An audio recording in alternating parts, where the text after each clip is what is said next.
miroir entre toi et ta femme. Et il y a un effet miroir entre toi et ton fils. Et il y a un effet miroir entre toi et ta réalité. Et il y a même un effet miroir entre toi et Hachem. T'es prêt à regarder dans le miroir? Alors les goïms, ils disent qu'il faut se regarder dans la glace. Et les froums, ils disent qu'il faut faire du moussard. Le moussard, c'est Ata Racha ou Ata Tzadik? Ata Emet ou Ata Sheker? Allez, clair. Arrête d'exiger de ta femme qu'elle soit à la hauteur de tes attentes, c'est-à-dire celles que tu as lues dans les Sifrei Moussard, parce que toi-même, tu n'as pas réglé le problème. Un tzaddik, c'est un rachat qui s'est préservé. Et c'est quoi un rachat? C'est un tzaddik qui a mal tourné.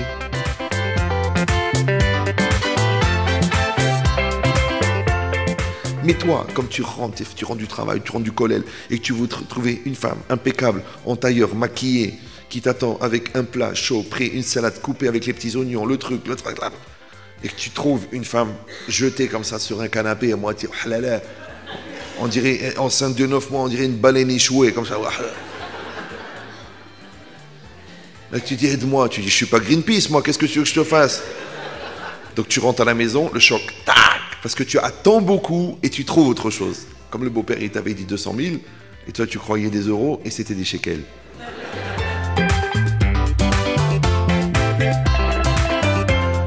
On ne fait que des propositions. À tes enfants, tu proposes. À tes élèves, tu proposes. Donc tu donnes aux enfants le meilleur. Maintenant, pour donner le meilleur, il faut essayer d'être meilleur. Ne croyez pas que d'avoir fini de lire le Sefer sur le Kaas, ça a réglé le problème. Ça, c'est juste la théorie.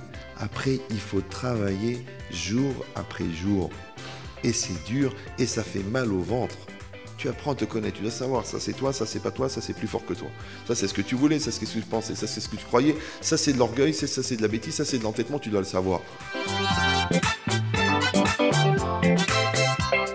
Il y a des gens qui se marient avec 1m85 et tu les vois au bout de 10 ans, ils font 1m22. Tu te dis, qu'est-ce qui s'est passé? Tous les jours, il y a Brel, il y a Juan, il y a Arlo, il y a débile, regarde mon beau-frère combien il gagne, regarde mes parents et toi rien, tu fais rien, tu es un nul, tu es un incapable.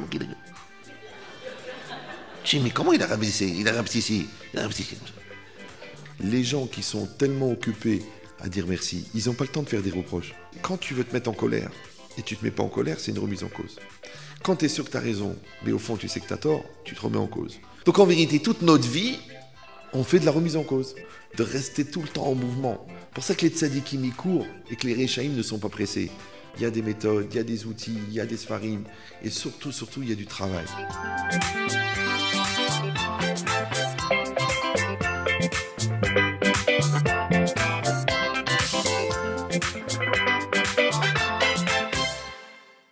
Mais surtout, aller chez des gens qui se travaillent.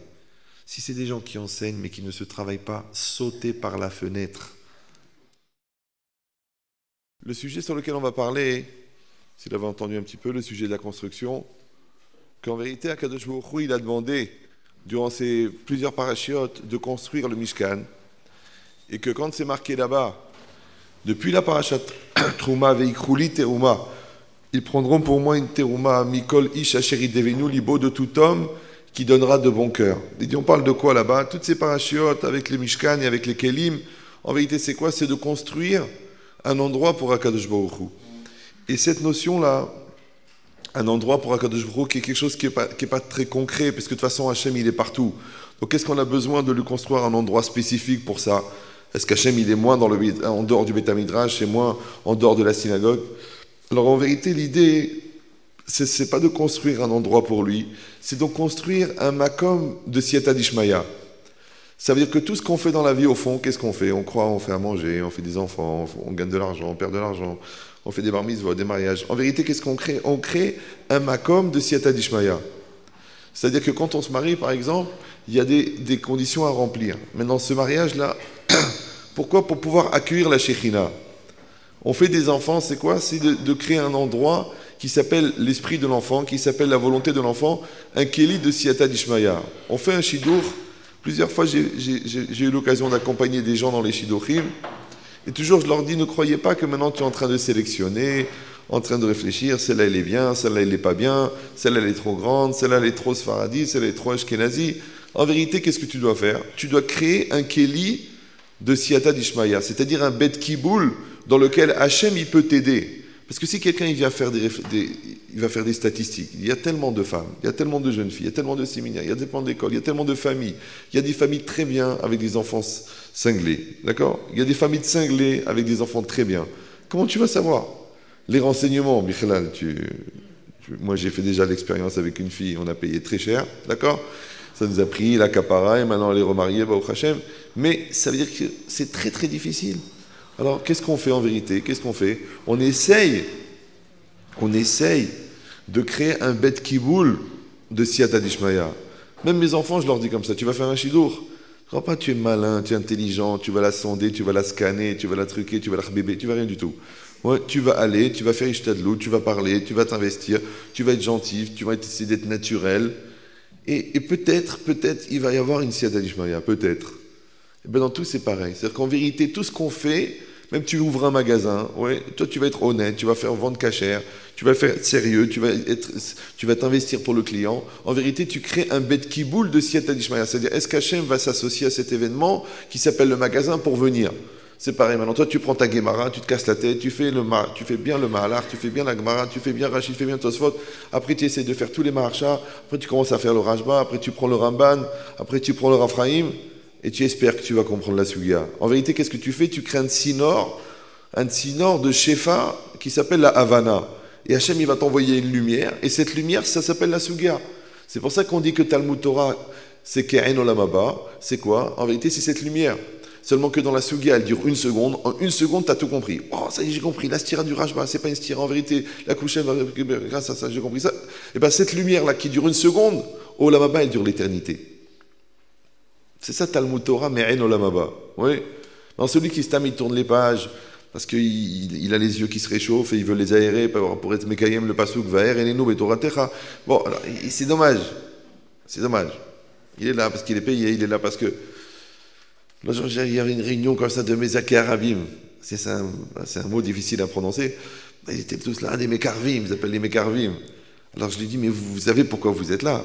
Je sais pas, moi j'ai commencé il y a 25 ans, il venait de démarrer, Watt Kalimero comme ça, et ouais. Je dis, vous êtes là pour être Mechaner Indor. C'est pas de transmettre des cours. Ils n'ont pas besoin, aujourd'hui les gens ils ont Internet, ils ont 1 million de cours. Qu'est-ce que tu vas leur apprendre toi? Toi, ce que tu vas leur apprendre, un chinour. Ben, tu ne peux pas leur donner un chinour que tu n'as pas toi. Vous savez très bien que les pharmaciens ne vendent pas des cravates. Vous suivez ou... Vous avez un rendez-vous très très vite là pour un chidour ou pour aller faire la demande et vous n'avez pas de cravate. Alors vous rentrez chez un pharmacien, vous dites je voudrais une cravate. Alors, le gars dit monsieur je suis pharmacien. Il dit mais vous faites de la parapharmacie, je veux une cravate. Il dit mais j'ai pas de cravate. Il dit mais je suis prêt à payer 1000, 2000, 3000, 5000, 10 000 euros, mais il me faut une cravate tout de suite. Monsieur on ne vend pas des cravates, on est pharmacien. Ça repose quand il y a un mot. Bon. C'est normal l'écho? Bon, alors. C'est exactement pareil. Le pharmacien ne vend pas des cravates. Ça veut dire qu'un produit que tu n'as pas, tu ne veux pas le vendre.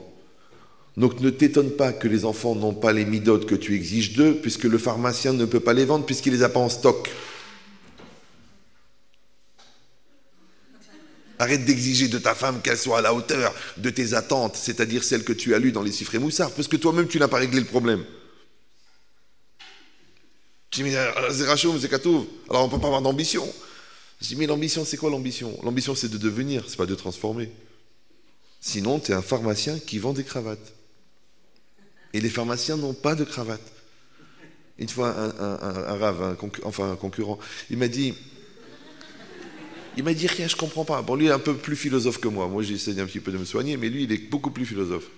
Il m'a dit, rien, je comprends pas. J'ai plein de gens qui viennent au cours. Les gens, ils font pas teshuva. Alors, je lui dis, il faudrait d'abord que tu fasses toi teshuva. Mais c'est vexé. Je sais pas, les gens, ils sont susceptibles. On peut pas vendre du moussard si soi-même on n'a pas travaillé ses midotes. Il s'est vexé, il a mal pris. Ouais, pour qui tu te prends? Comment tu te permets de me juger? Moi, je croyais qu'on était collègues. Les collègues, ils parlent de la même chose. Oui, moi je vends des voitures, toi tu vends des voitures. Si tu me dis c'est une mauvaise voiture, tu me dis pas comment ça c'est une mauvaise, tu te vexes pas que c'est une mauvaise, c'est une mauvaise voiture. Alors moi je te dis, toi tu me dis, c'est toi qui me dis, je fais des cours, les gens font pas tes chouvas. Je dis maintenant ça veut dire que toi, tu vends quelque chose que tu n'as pas. Parce que si les gens ils le reçoivent pas, c'est que tu leur as pas vendu. Donc tu le contiens pas, c'est tout, c'est pas grave. Maintenant peut-être que tu as mal compris, c'est peut-être moi, c'est moi qui dois faire tes chouvas. Vous me suivez ou non? Ça veut dire que la vie, c'est un miroir. C'est comme ça. Je vais vous dire un truc très violent, mais c'est méchant. Vous êtes prêts à écouter ou... C'est le seul truc méchant que je vais vous dire ce soir. Vous êtes prêts à écouter? Vous êtes prêts? Mais c'est violent. Ça, c'est le premier truc méchant que vous me dites. C'est pas grave, j'espère qu'il n'y en aura pas un deuxième. 2 heures quand même. D'accord. Bon, je répète que je suis parti à 7h30. Et qu'il est 10h15. Maintenant, c'est pas vraiment de ma faute qu'il y a un accident. J'ai essayé de l'engendrer, mais je n'étais pas assez concentré. Maintenant, concentré, vous pouvez l'écrire en 2 mots, et alors là, on va se comprendre. D'accord? Mais c'est quoi l'idée? Qu'est-ce que je peux faire? Déjà, je suis gêné, vous voulez que je me pende? D'accord. Donc, c'est quoi l'idée? L'idée... De quoi je parlais? Il m'a troublé, du coup. Voilà. La chose méchante que je vais vous dire, bah, c'est bien, comme ça, vous allez l'apprécier, mais sans l'oticum et l'otitor. C'est quoi? C'est que les enfants font de manière dévoilée des avérotes que nous, on fait en cachette. Donc, c'est pas la peine de s'énerver. Ouais. Je dis, mais pourquoi tu fais ça? Comment ça se fait? Ras de shalom, c'est c'est honteux, tu me fais honte. Ah, qu'est-ce qu'ils vont dire les voisins? Ça sert à rien. Ça ne sert à rien. Les enfants, ils font dévoiler les avérotes que nous, on fait en cachette. Maintenant, tu dis, mais ils m'ont pas vu. La dougma, elle est là. Il y a la barbe, le chapeau, il y a tout. Oui, et c'est pas ça le problème. Les enfants, ils ne ressemblent pas à ce que tu crois être. Les enfants ne ressemblent pas à ce que les gens croient que t'es. Les enfants ressemblent à ce que t'es. C'est pour ça que tu es obligé, tu es condamné à grandir. Tu es condamné à changer. Oui. Si vraiment ça te saoule la Torah, n'exige pas Avat Torah. Parce que ça te saoule. Toi, ça te saoule, tu veux qu'ils aient Avat Torah. Tu me dis, je comprends pas, je fais une yeshiva de folie, je donne un cours particulier. Mais au fond, toi, ça te saoule. Vous savez, j'ai un vidouille, moi je fais un vidouille tous les ans, dans le Shla. Il est très long, il est long. Il y a 10 pages. Les gens, ils ont un petit truc rapide, un petit kitsour. Et nous, il y a des... Ouais, on le fait avec ma femme, on s'étouffe. Ouais, tu le fais 5 fois à Kippour, tu tombes par terre. Et il y a un langage, il dit là-bas, Katzlibi betoratecha. Katzlibi. Et à chaque fois, je le dis ou je le dis pas? Je dis, bon, moi, je suis pas dans cet esprit-là, mais je le dis pour peut-être dans un autre Gilgoul. Il y a une chita comme ça qui dit, on fait aussi tchouva pour les autres Gilgoulim. Ouais, moi, j'adore la Torah. Mais ce mot-là, il me choque à chaque fois. Je dis, quand même, quelqu'un, il peut dire, mon cœur est dégoûté. Dégoûté. Ouais. Mais c'est quoi dégoûté? Eh ben, tu es fatigué, t'as pas la tête, et puis tu as envie de te détendre, et puis tu en as fait beaucoup, et depuis la Heder et la Yeshiva Ktana, et tu n'es pas devenu le Hazonish. Voilà. C'est-à-dire la vérité, tu n'es pas le Hazonish. Tu n'es pas Rav Ovadia. Un petit frère sympa qui se dit, tiens, peut-être que je devrais ouvrir un falafel. Alors ça commence à monter dans ta tête. Oui, alors je te dis la vérité, Be'emet, si Katzlibi beTorah Techa, si tu es dégoûté de la Torah, ne viens pas dire à ton fils pourquoi tu n'aimes pas faire des Mishnayot. Mais c'est évident. Le Khatam Sofer, qui était religieux quand même, non?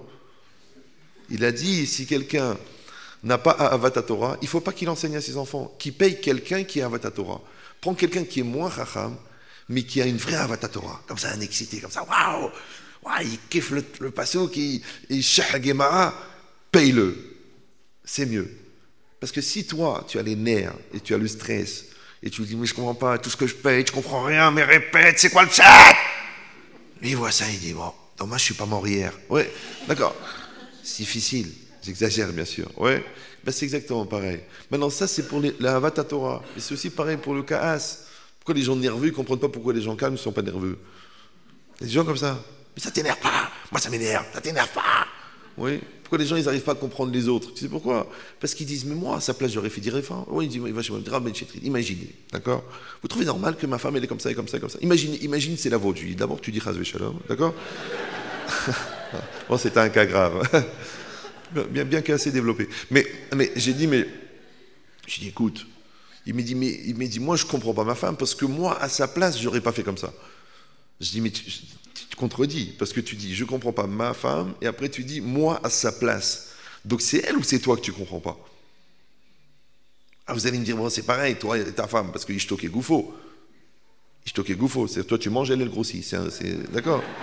Donc, il faut vous dire, Ishtok est bitno, à ce moment-là. Ouais. Toi, tu gagnes, elle dépense. Mais il aura la capacité de la femme à dépenser extraordinaire. Ma très, très chère femme, Oui, mais c'est quoi l'idée? C'est qu'il y a un effet miroir entre toi et ta femme, et il y a un effet miroir entre toi et ton fils, et il y a un effet miroir entre toi et ta réalité, et il y a même un effet miroir entre toi et Hachem. T'es prêt à regarder dans le miroir? D'accord? Alors les goïms, ils disent qu'il faut se regarder dans la glace, et les froums, ils disent qu'il faut faire du moussard. Mais le moussard, c'est pas le steigen du Pachaditzrak. Ouais. Le moussard, c'est Ataracha ou Atatzadik? Ataemet ou Atacheker? Allez, clair, cash. T'es prêt à payer ou non? Tu dis non, c'est plus fin, c'est plus... Ah, vas-y, tu peux compliquer. Mais le problème, c'est ça. Le problème, ta banouille ou ta banouille. Si tu n'es pas banouille, ne t'étonne pas que la vie, elle est pas claire. Pourtant, je ne comprends pas, je suis dans le bon quartier, j'ai juste la bonne longueur de barbe, j'ai juste le costume qu'il faut. Tu viens de comprendre que c'est peut-être pas ça le problème. Tiens, un cadre, c'est bien. Mais rappelez-vous que la valeur du tableau n'est pas selon le cadre. Tu visites une exposition, alors tu vois 25 000 euros, tu dis, oh, un beau tableau. Un autre, 72 000 euros, wow. Et celui-là, 235 000 euros, tu dis, waouh. Mais tu dis, écoutez, je n'y connais rien en art, mais c'est quand même bizarre que le tableau, il est blanc. Et qu'il y a encore l'étiquette. Et qu'il est même plastifié. Et qu'il n'est même pas utilisé. Alors tu attrapes le gars qui fait l'exposition, tu dis, excusez-moi, vous êtes le vendeur? Il dit, oui. Pourquoi il coûte 245 000 euros celui-là, puisqu'il est tout neuf? Il a dit, non, c'est le cadre qui est cher. Vous avez compris ou... Il y a des gens qui pensent que comme ils sont dans le bon cadre, ils n'ont pas besoin de peindre le tableau. C'est pas la peine, puisque le cadre est magnifique. Mais quand tu n'as pas fait le tableau, même le cadre, tu ne peux plus l'encadrer. Vous me suivez ou non? Tu vas dans un collège de fous, d'accord, qui ont un tactif de malade. Tu vas te dégoûter. Par contre, si tu prêtes une Formule 1, tu rentres dedans, tu vas être propulsé. C'est adapté, c'est bien. Il dit, c'est pareil ici.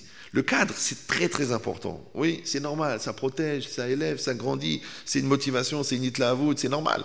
On prie pour que nos enfants ils soient dans des chivotes où ils ont l'amour de la Torah, où ils s'investissent, où il y a du moussard. Il n'y a pas que des cheshbonot et pas que de la Gemara et de la halacha. Il y a aussi du travail des midot. On a besoin de ça, sinon on fabrique des fous. Quel intérêt de faire des ordinateurs? Tu vas les acheter directement au magasin.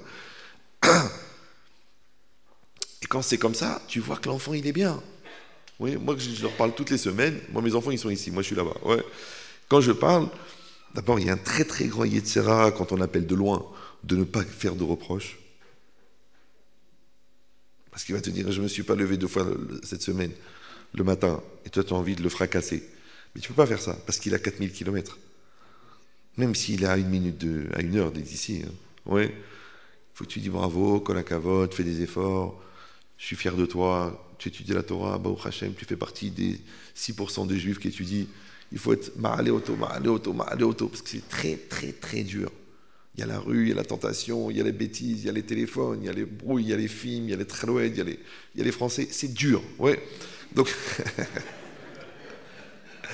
c'est rien, c'est pour mettre un peu de piquant. Ouais. Il dit, mais qu'est-ce que tu fais en vérité?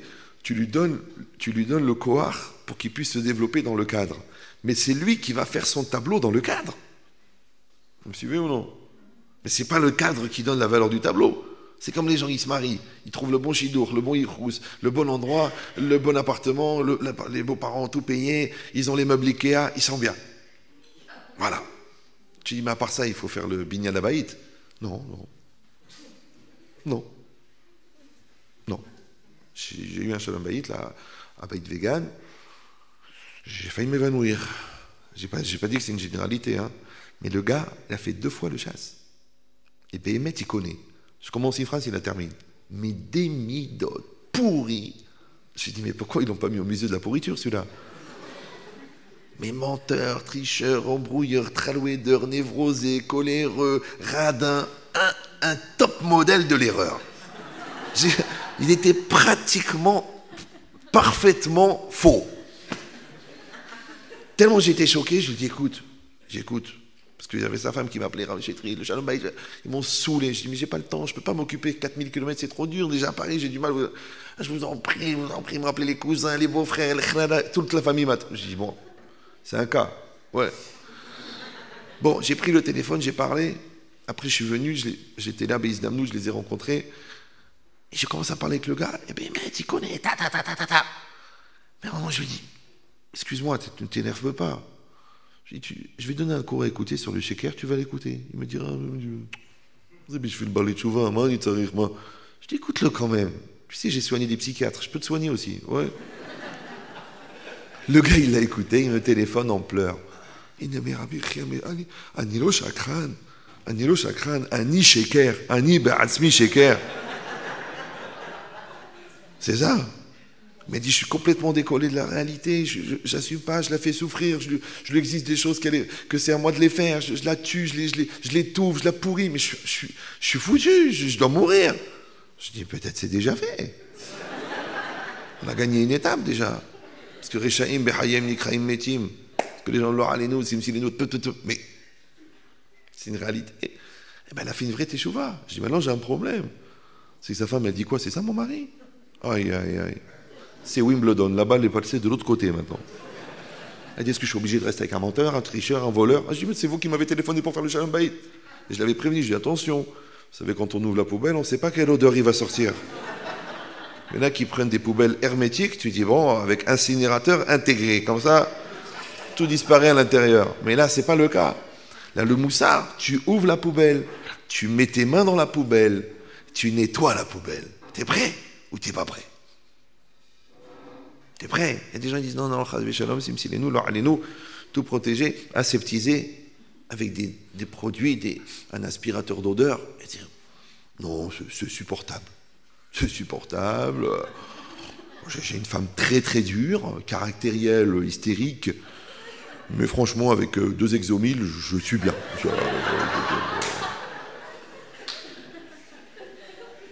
Je dis, bah écoute, entre l'exomil et le moussard, peut-être il faut faire du moussard. Peut-être il faut travailler. Peut-être il faut se remettre en cause. Peut-être il faut l'évoluer. Et si vous allez dire, oui, mais vous ne la connaissez pas, vous ne le connaissez pas, c'est un cas d'école. Moi, j'ai un problème, je suis idéaliste. Moi, j'ai de l'espoir. J'ai de l'espoir. Je travaille. J'ai de l'espoir. Je dis, non, laisse tomber, ça a 4 ans. Il m'appelle, même des rabbins, il me dit, écoutez rien. Laisse tomber. D'accord? 10 ans de thérapie, 6 ans de trucs, c'est foutu. Ils sont foutus. Je dis, pourquoi? Mère Patlecha. Viens, on essaye. Viens, on travaille. Des cas graves, des cas pathologiques. Et bah, au Hachem. Pourquoi? Je dis, parce que même les 10% qui vont bien, ils vont s'occuper des 90% qui vont pas bien. Et de toute façon, les 90%, tu es déjà victime. Donc, c'est pas vraiment toi, parce que c'est ton Yetzerara. Donc, les 10%, c'est ta conscience. Et ben, 10% de conscience, ils peuvent sauver le reste. Mais tu es prêt à te battre, toi? Est-ce que ces 10%, ils veulent? Il n'y a pas très longtemps, j'ai fait un cours à Nice. À la fin du cours, une fille, elle est venue comme ça, elle tremblait comme ça, avec les yeux comme ça. Je dis, ça va? Elle me dit, voilà, je vous explique, Rabbi Chetrit. Bon, je ne voulais pas vous parler, j'ai honte de vous parler, je ne suis pas bien, je suis angoissé, je suis stressé, je suis anorexique, et j'ai 21 ans et je suis bipolaire. Et je suis soigné parce que je suis bipolaire. Maintenant, voilà, je suis venu, j'ai été touché par votre cours et je vous l'ai dit. Voilà, je vous l'ai dit. D'accord. Je dis, vous êtes suivi par un psychiatre? Il me dit, oui. Mais voilà, j'ai pensé que je devais vous le dire, je vous l'ai dit. Maintenant, j'ai honte de vous l'avoir dit, peut-être des gens ont entendu, je ne suis pas bien, je suis angoissé, j'ai envie de mourir. Je dis, mais c'est extraordinaire déjà qu'une bipolaire, elle est venue à la fin d'un cours, ouais, et dire à 19 ans, ou je ne sais plus quel âge, 21 ans, elle vient dire, je dis, vous voyez, la personne qui est venue, elle n'est pas bipolaire.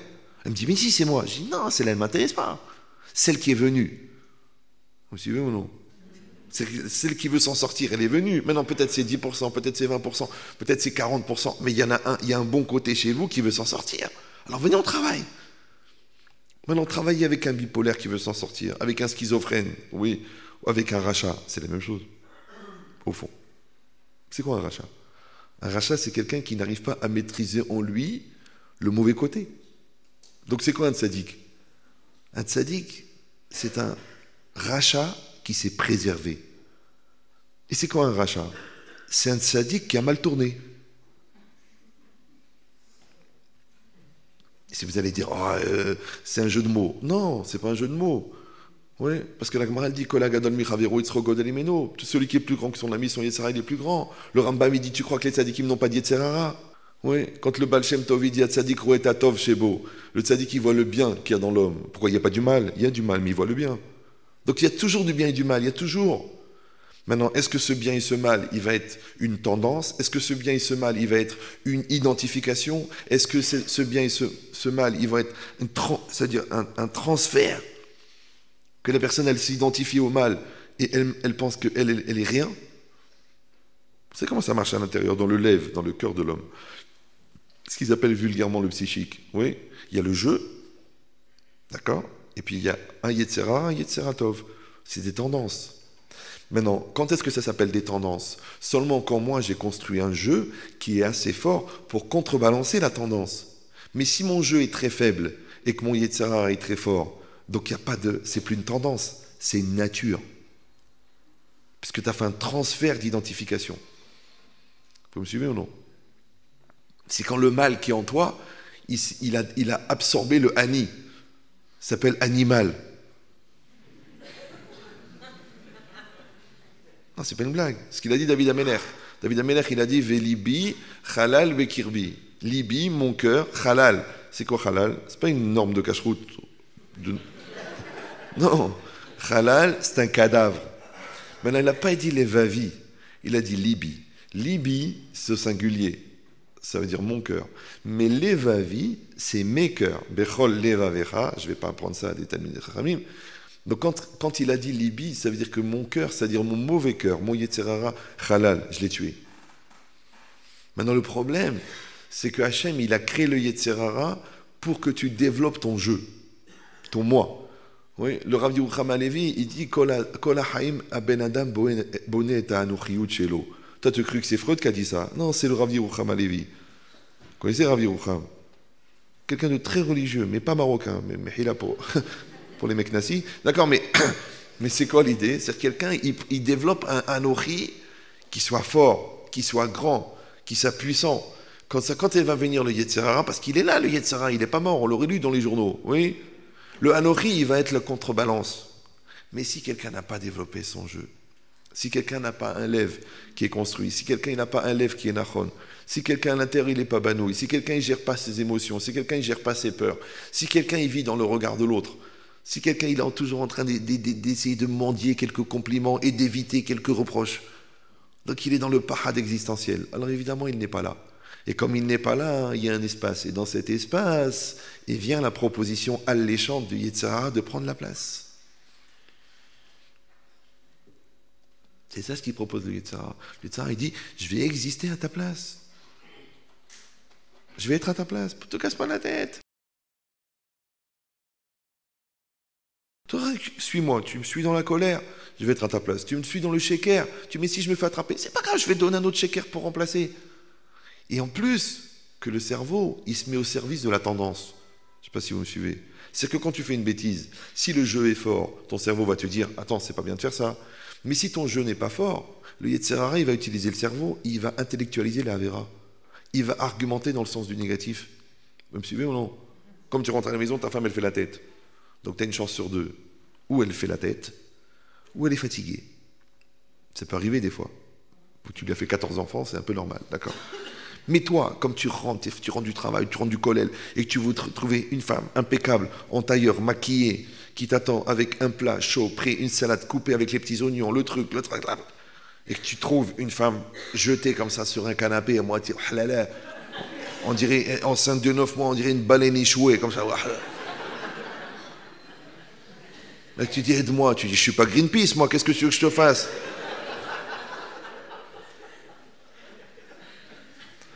Donc tu rentres à la maison, le choc, tac, parce que tu attends beaucoup et tu trouves autre chose. C'est comme ça. Comme le beau-père, il t'avait dit 200 000, et toi tu croyais des euros, et c'était des shekels. Petite taout qui va te coûter 30-50 crédits. C'est rien, c'est pas grave, on n'en meurt pas. Ouais. Il n'a pas précisé. Il dit, vous avez dit des euros, mais moi j'ai pas dit quoi. C'est mieux. Il aurait pu dire des dirhams aussi. Alors là, une poignée. Eh ben voilà, tu as la poignée, elle est à toi. Pour le reste, il va falloir entendre 2 ou 3 gilgoulim. D'accord? Mais, et c'est quoi cette logique-là? C'est que toi, tu es rentré avec un cheshbon dans la tête, avec un espoir, avec une exigence. Or, sachez que le degré d'insatisfaction et de déception, il dépend du degré d'exigence. Vous me suivez ou non? Les gens qui exigent, les gens qui disent c'est pas normal, et pourquoi c'est comme ça, et c'est normal, il faut que ça soit comme ça, et c'est normal, il faut que tu dois être comme ça, et tu dois être comme ça, et tu dois être comme ça. En vérité, les gens qui exigent, ils génèrent de l'insatisfaction. L'insatisfaction génère de la déception génère de l'aigreur, et l'aigreur génère de la haine, qui génère de la rancune, qui génère l'envie que l'autre meure. Mais ça vient de quoi? Ça vient de l'insatisfaction. Or, l'insatisfaction, elle vient de l'exigence. Or, on n'exige rien. Alors, tu vas dire, alors on n'exige rien. Alors, on a droit à rien. Mais non, c'est pas que tu as droit à rien. Ouais, je vous donne l'idée. Non, c'est un peu violent, mais c'est pas grave, mais c'est moins violent que tout à l'heure. C'est que la vie, c'est une série de propositions. D'accord? Toi, en tant que mari, tu vas proposer quelque chose à ta femme. Toi, en tant que parent, tu vas proposer une chose à l'enfant. Toi, tu vas proposer quelque chose au business. Même ce que tu fais à Hachem, c'est qu'une proposition. Tu fais Shabbat, kol hakavod. Mais qu'est-ce que tu dis? Tu dis pas je fais Shabbat. Tu dis urtse bemenuchatenu.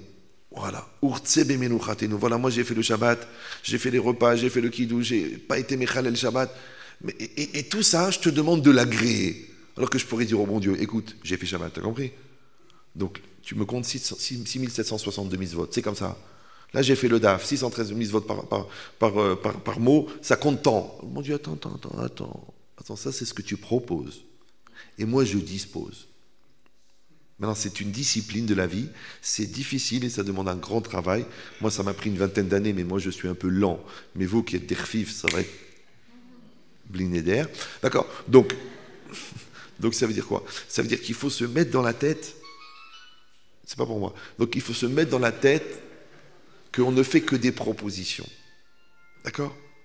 Une proposition, ça veut dire que toi, tu es à 1 mètre de moi, et il y a 50 cm c'est moi, 50 cm c'est toi. Maintenant, moi, je dois faire la meilleure proposition possible. Maintenant, si je suis déçu, je ne suis pas déçu du résultat que je n'ai pas obtenu, puisque le résultat, il ne dépendait pas de moi. Je suis déçu de ne pas avoir fait une bonne proposition. Et si je suis content, je ne suis pas content du résultat que j'ai obtenu. Je suis content d'avoir fait une bonne proposition. Vous me suivez ou non? C'est-à-dire j'étais le bon papa. J'étais là, j'étais présent, j'ai aimé, j'ai investi, j'ai donné de l'équilibre, de l'amour, de la finesse, de l'intelligence, la Torah, la Tréha, j'ai tout donné. Maintenant, le fait de tout donner n'enlève pas le libre arbitre. Ne pensez pas que Rivka et Yitzhak ont fait des erreurs de chinour. Et pourtant, Esav, il était Esav. Et s'ils avaient eu que Esav, tu aurais dit, tu vois, elle avait raison, François Dolto. Ou Rav Shimshon Raphaël Hirsch, ça dépend de vos références. Ouais. Tu dis, mais il y a eu Yaakov. Alors comment Yaakov, il est sorti comme ça, et Esav, il est sorti comme ça? Parce que les deux, ils avaient le choix. Sachez que quelle que soit la qualité du chinour, vous n'enlevez pas le libre arbitre à l'enfant.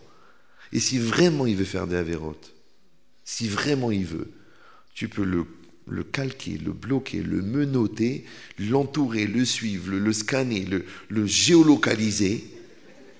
S'il veut faire des avérotes, il les fera. Et s'il ne veut pas les faire, il ne les fera pas. C'est-à-dire qu'à un moment ou un autre, il aura le choix.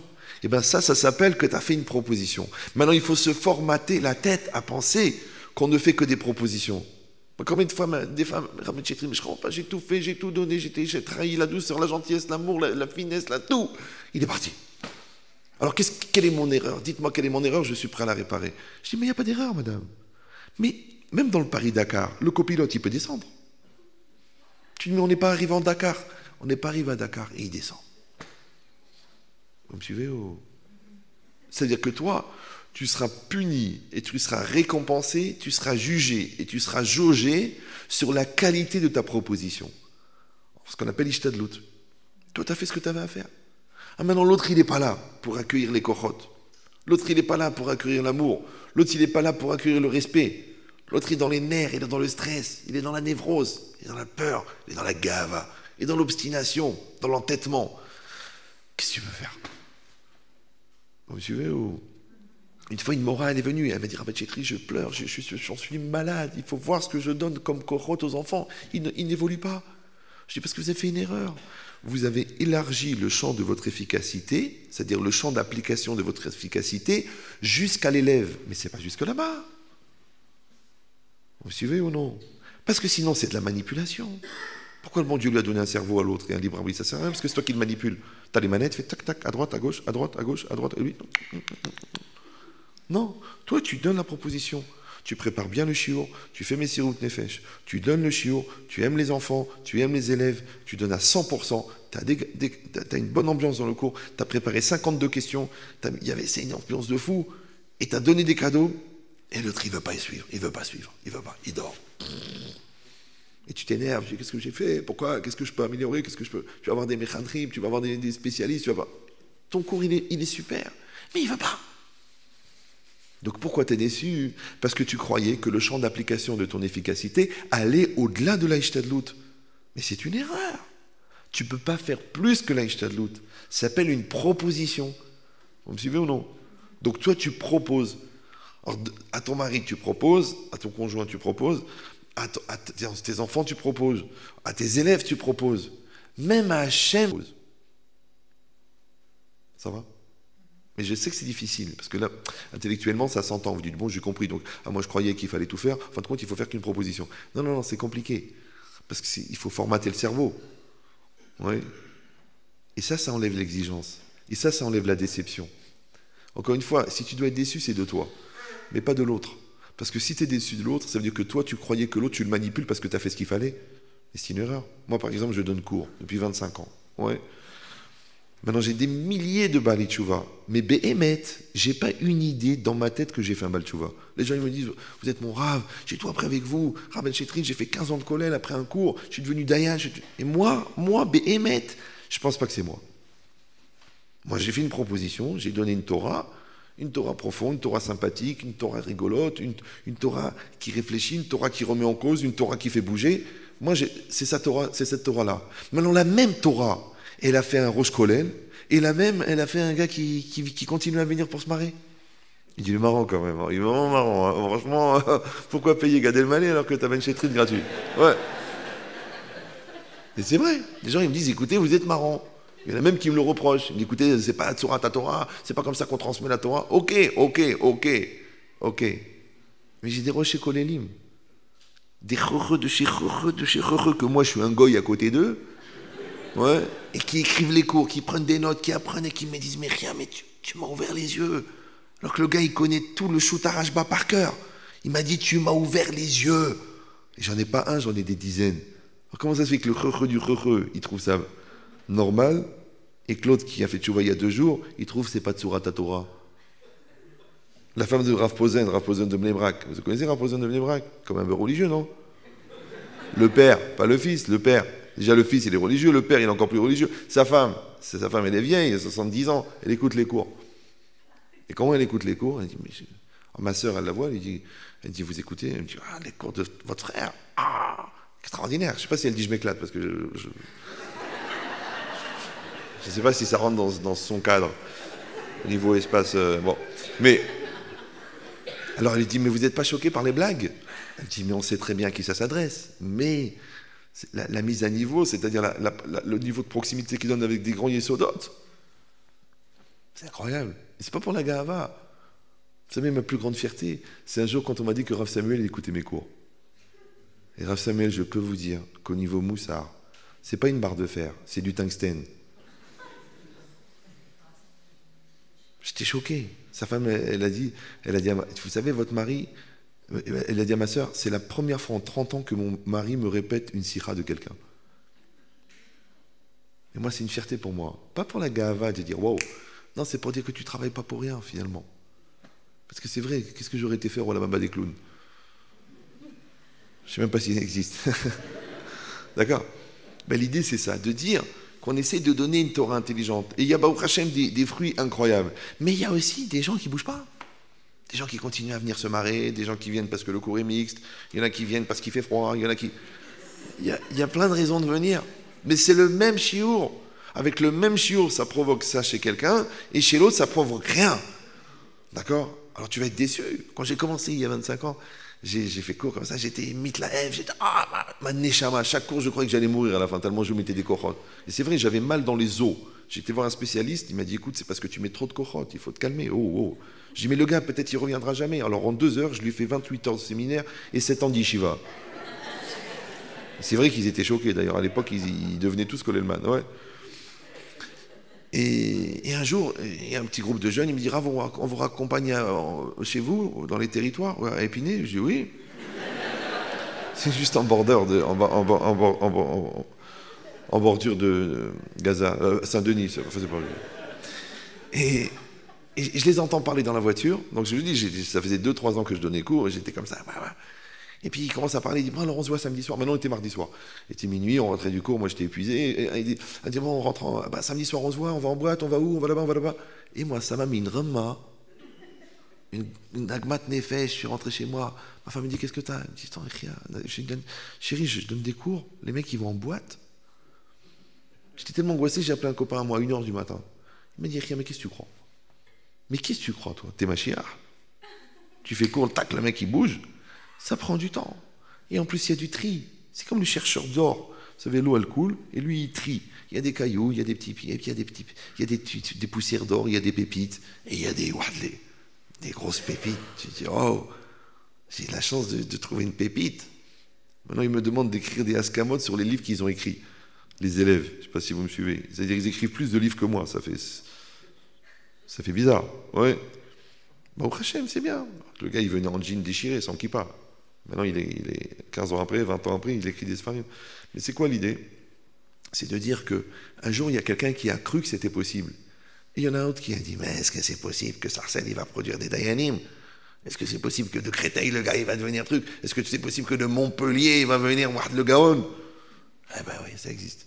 Pourquoi? Parce qu'il y a quelqu'un qui y a cru. Et l'autre, il va dire, c'est impossible. On a des systèmes de formation, de fabrication des tzadikim ailleurs. Mais là-bas, ça ne peut pas exister. Ben, c'est ça l'idée. L'idée, c'est que toi, tu dois me donner le meilleur au niveau ishtadlout, tu dois donner le meilleur au niveau proposition. Donc tu donnes aux enfants le meilleur. Maintenant, pour donner le meilleur, il faut essayer d'être meilleur. Maintenant, si tu crois que tu es meilleur, les gens pensent que tu es meilleur, mais toi, il n'y a que toi qui peux savoir. Il n'y a que toi qui sais à l'intérieur de toi qui tu es, qu'est-ce que tu vaux. Et ça, c'est un travail. C'est-à-dire, ça prend du temps. Pour vous dire personnellement, pour vous donner une notion de travail, moi, je suis un karasan, mais intérieur. Ça s'appelle un nerveux intérieur. Ouais.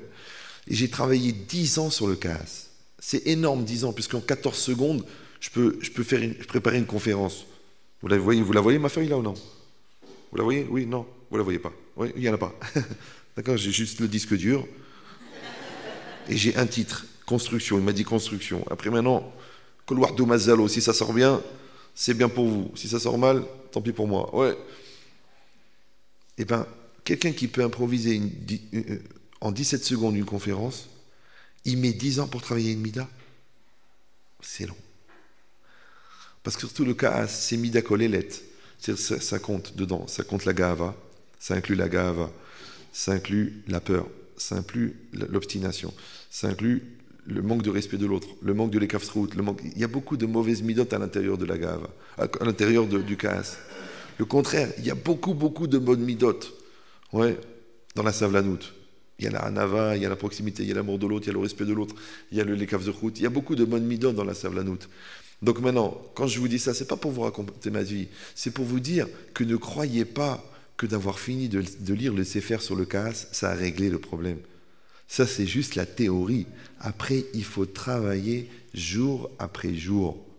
Et c'est dur, et ça fait mal au ventre. Ça fait mal au ventre. Mais est-ce que tu es prêt à le faire?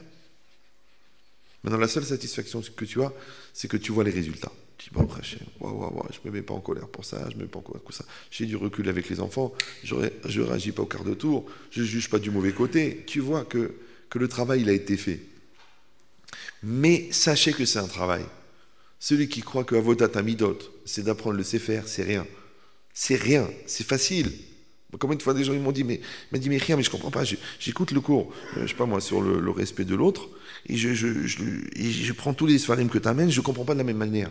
Je dis, mais combien de fois tu l'as fait le Sefer que je t'ai donné, les Marémé Komod, combien de fois? Il dit, j'ai lu 2 fois. 2 fois? Moi, je l'ai lu 150 fois. Des passages de Rav Dessler, 800 fois. 800 fois, après de les donner en chiot, après de les travailler, après de les intégrer, après de devenir. L'île Modou, l'Amed, l'Ishmor, Vela Asot. Toi, tu crois, tu dis, je le lis, je le fais. Mais ça, c'est copier-coller, ça. Sur un CD, combien tu peux mettre de cours dedans? 1 million. Tu crois que le CD, il est haram? Tu vas te lever devant le CD maintenant? Mais le CD, il est autant mort qu'au début. D'ailleurs, au pluriel, c'est décédé. D'accord? Donc, si tu as fait copier-coller du Sefer à toi, mais tu n'as pas changé. Mais tu peux connaître la phrase par cœur. Moi aussi, je connais des passages par cœur. Mais je connais des gens qui connaissent des livres par cœur. Et des midotes. Mais des psychopathes, des dangers publics. Ça veut dire que si tu n'as pas fait la deuxième étape de devenir ce que tu apprends, tu deviens un fou. C'est ça, un fou. Un fou n'est pas forcément un idiot. Un fou, c'est pas un idiot. La Gemara, elle dit Azewa Ma'aretz. Ouais, Afilu Kara, Afilu Shana, Imlo Shimesh Talmidei Chachamim. Il n'a pas servi les sages. D'accord? Or, c'est quoi Shimush Talmidei Chachamim? Il y en a qui disent que c'est la Gemara. Le Chazonish, il disait comme ça. Mais il y en a d'autres qui disent c'est quoi Shimush? Ça veut dire que tu as vu comment c'est vécu. Comment la Torah, elle est vécue. Maintenant, c'est quoi la Torah vécue? Ça veut dire que tu as vu le Talmid Chacham, il contient cette Torah. C'est pour ça que c'est marqué Oler et Chachamim Yechakem. Celui qui va aller vers les Chachamim, il va devenir Chacham. Alors les gens ils disent mais pourquoi c'est pas marqué Oler im Chachamim? Pourquoi c'est marqué Oler et Chachamim? Il faut aller avec eux quand tu les côtoies. Non, et Chachamim. Alors j'avais lu un pirouche, il dit il faut que tu ailles dans le Chacham pour voir comment le Chacham, il est devenu Chacham. Sinon, tu vas faire les mêmes gestes que lui, tu vas acheter le même frac que lui, tu vas voir les mêmes trucs que lui. Je me rappelle, à la yeshiva, il y avait le Rav, il fumait. D'accord, comme il fumait, il avait la fumée qui allait toujours d'un côté, donc il avait toujours un œil fermé. Alors il fumait comme ça. Alors il y avait des bachorim, tellement ils étaient dans la mimétisme, qu'ils fermaient les yeux alors qu'ils ne fumaient pas. Je me suis dit, mais Yarmar, il n'y a pas de fumée, pourquoi tu fermes un œil? Il disait, Frahim Zvedinim, avec son stylo comme ça. Je dis, mais il n'y a pas de fumée qui sort du stylo. Je dis, toi par contre, tu as dû fumer autre chose, c'est pas possible. Ouais. Alors ok, il faut apprendre du rave, mais le mieux c'est pas de faire des gestes. Oler et chachamim, va te casser la tête, regarde comment il a travaillé les midotes, comment il a... Moi j'étais un malade, même quand il engueulait ses élèves, ses enfants. Une fois, il a attrapé son fils qui a fait une grosse bêtise, il a probé dans le bureau, il l'a mis comme ça. Le rave. Il est mis dans un coin, il est en train de l'engueuler. Mais qu'est-ce que ça fait? Et moi, j'étais derrière. Il se retourne, il me voit, il me fait... Il fait, qu'est-ce que tu fais là? Je lui dis, l'ilmon a ni de sarir, je veux savoir comment on engueule les enfants. Il m'a dit, il est fou celui-là ou quoi? Pourquoi seulement Rabbi Kibager? Et pourquoi le Maharal de Prague? Et aussi le Chinour, ça m'intéresse. Où je vais apprendre? D'où je vais apprendre? Où? Sur M6 ou Canal+? Je veux voir comment il fait. Ouais, j'ai vu comment il a fait. Ça m'a beaucoup appris, même ce qu'il fallait pas faire. D'accord? C'est pas grave, allez, on se détend. D'accord. Mais c'est quoi l'idée? C'est qu'on apprend, au Hachem, on apprend. De voir l'autre fumer, tu apprends à ne pas fumer, c'est bien. Ouais. De voir l'autre s'énerver, tu vas apprendre à ne pas t'énerver. De voir la peur, tu apprends à ne pas avoir peur. Mais ça, c'est pas seulement encore une fois dans le mimétisme, il faut que tu arrives à la chercher à l'intérieur de la chose. Il faut la décortiquer, il faut l'ouvrir, il faut la démonter. Mais comme tu démontes le moteur, le gars il dit tu vas apprendre la mécanique, allez viens avec moi, regarde, je t'ouvre le carburateur, le truc. Et bien comme tu démontes le moteur, tu démontes ta personne. Tu apprends à te connaître, tu dois savoir, ça c'est toi, ça c'est pas toi, ça c'est plus fort que toi. Ça c'est ce que tu voulais, ça c'est ce que tu pensais, ça c'est ce que tu croyais, ça c'est de l'orgueil, ça c'est de la bêtise, ça c'est de l'entêtement, tu dois le savoir. Quand quelqu'un vient chez moi et me dit voilà, je fais une grosse tzedaka à quelqu'un tous les mois parce qu'elle était dans difficulté, mais en fin de compte j'ai vu que en fin de compte elle fait un autre travail en parallèle, donc en fait elle n'a pas vraiment besoin de mon argent. Alors qu'est-ce que je dois continuer à lui donner ou non d'après la halakha? Je dis écoute, d'abord, premièrement je suis pas dayan, deuxièmement ton problème c'est pas un problème de tzedaka, c'est un problème de gahava, parce que ton problème c'est que tu as l'impression que l'autre elle se moque de toi, c'est pas une sheila de tzedaka ça. Vous me suivez ou non? D'abord, c'est pas ton problème. Toi, tu donnes. Maintenant, l'autre, il fait ce qu'il veut avec. Ah, tu veux pas donner, ne donne pas. Mais quand tu donnes, tu donnes. Je dis, mais c'est parce que, est-ce que c'est pas du gaspillage? Non, non, non. Parce que toi, tu te dis, mince, moi, je le gagne, l'argent, et elle le gaspille. C'est un problème de gahava, ça. Maintenant, quand tu arrives à faire la différence entre un problème de zaka et un problème de gahava, c'est que là, tu marches sur l'intérieur des choses, là, tu pars sur l'extérieur des choses. Il faut être capable. Maintenant, ça, tu ne peux le faire que quand tu as pris du recul. Et le recul, il a de deux manières. Soit c'est un recul naturel parce que le temps est passé. Une fois, j'ai eu pareil, un gars, Talmid Chacham, il est venu chez moi. On a parlé pendant 1 heure. Et moi, je savais ce qui se passait avec sa femme. Mais lui, il ne savait pas que je le savais. Alors, je lui ai dit, tu sais lire? Il m'a dit oui. J'ai dit, mais tu sais lire? Il m'a dit, bah oui, je sais lire. Alors j'ai pris une feuille, je lui ai dit, tiens, lis ça. Je dis, lis-le. Allez, tu viens de me dire que tu sais lire. Lis-le. Il m'a dit, j'arrive pas à le faire. Pourquoi? Alors j'ai dit, là, tu arrives à lire? Il m'a dit, oui, je sais pourquoi. Je dis, parce que tu as pris du recul. Tu sais pas lire tes enfants, tu prends pas de recul. Tu sais pas lire ta femme, tu prends pas de recul. Prends du recul. Maintenant, tout le recul qu'on est capable de prendre par rapport à l'autre, c'est pour voir si on est capable de prendre du recul par rapport à soi-même. Parce que quelque part, tu es aussi étranger de toi-même. Vous voulez la preuve? On va faire un test de groupe. Ça vous dérange personne? C'est à noix, hein, c'est très sérieux. D'accord? Quand quelqu'un se moque de vous, vous le sentez ou non? Oui, non? Oui. Quand vous vous moquez de quelqu'un, vous le savez ou non? Quand vous dites une chose mais vous pensez à autre chose, vous le savez? Alors, est-ce que quand vous vous moquez de vous, vous le savez? Alors, il y en a qui disent oui, oui, oui. Il y en a qui disent c'est pas évident.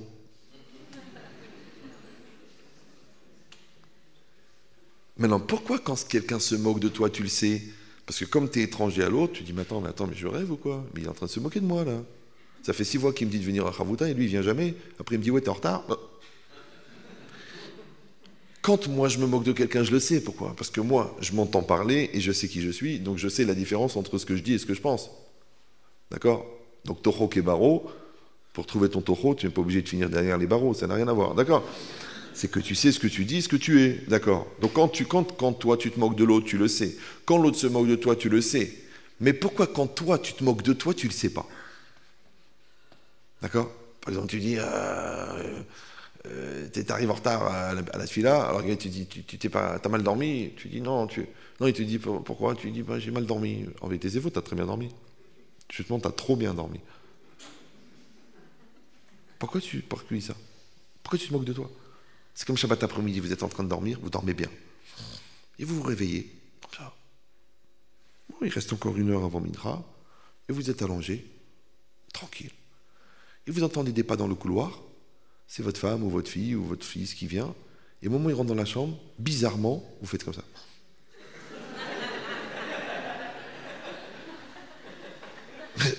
Ça arrive à tout le monde, ça.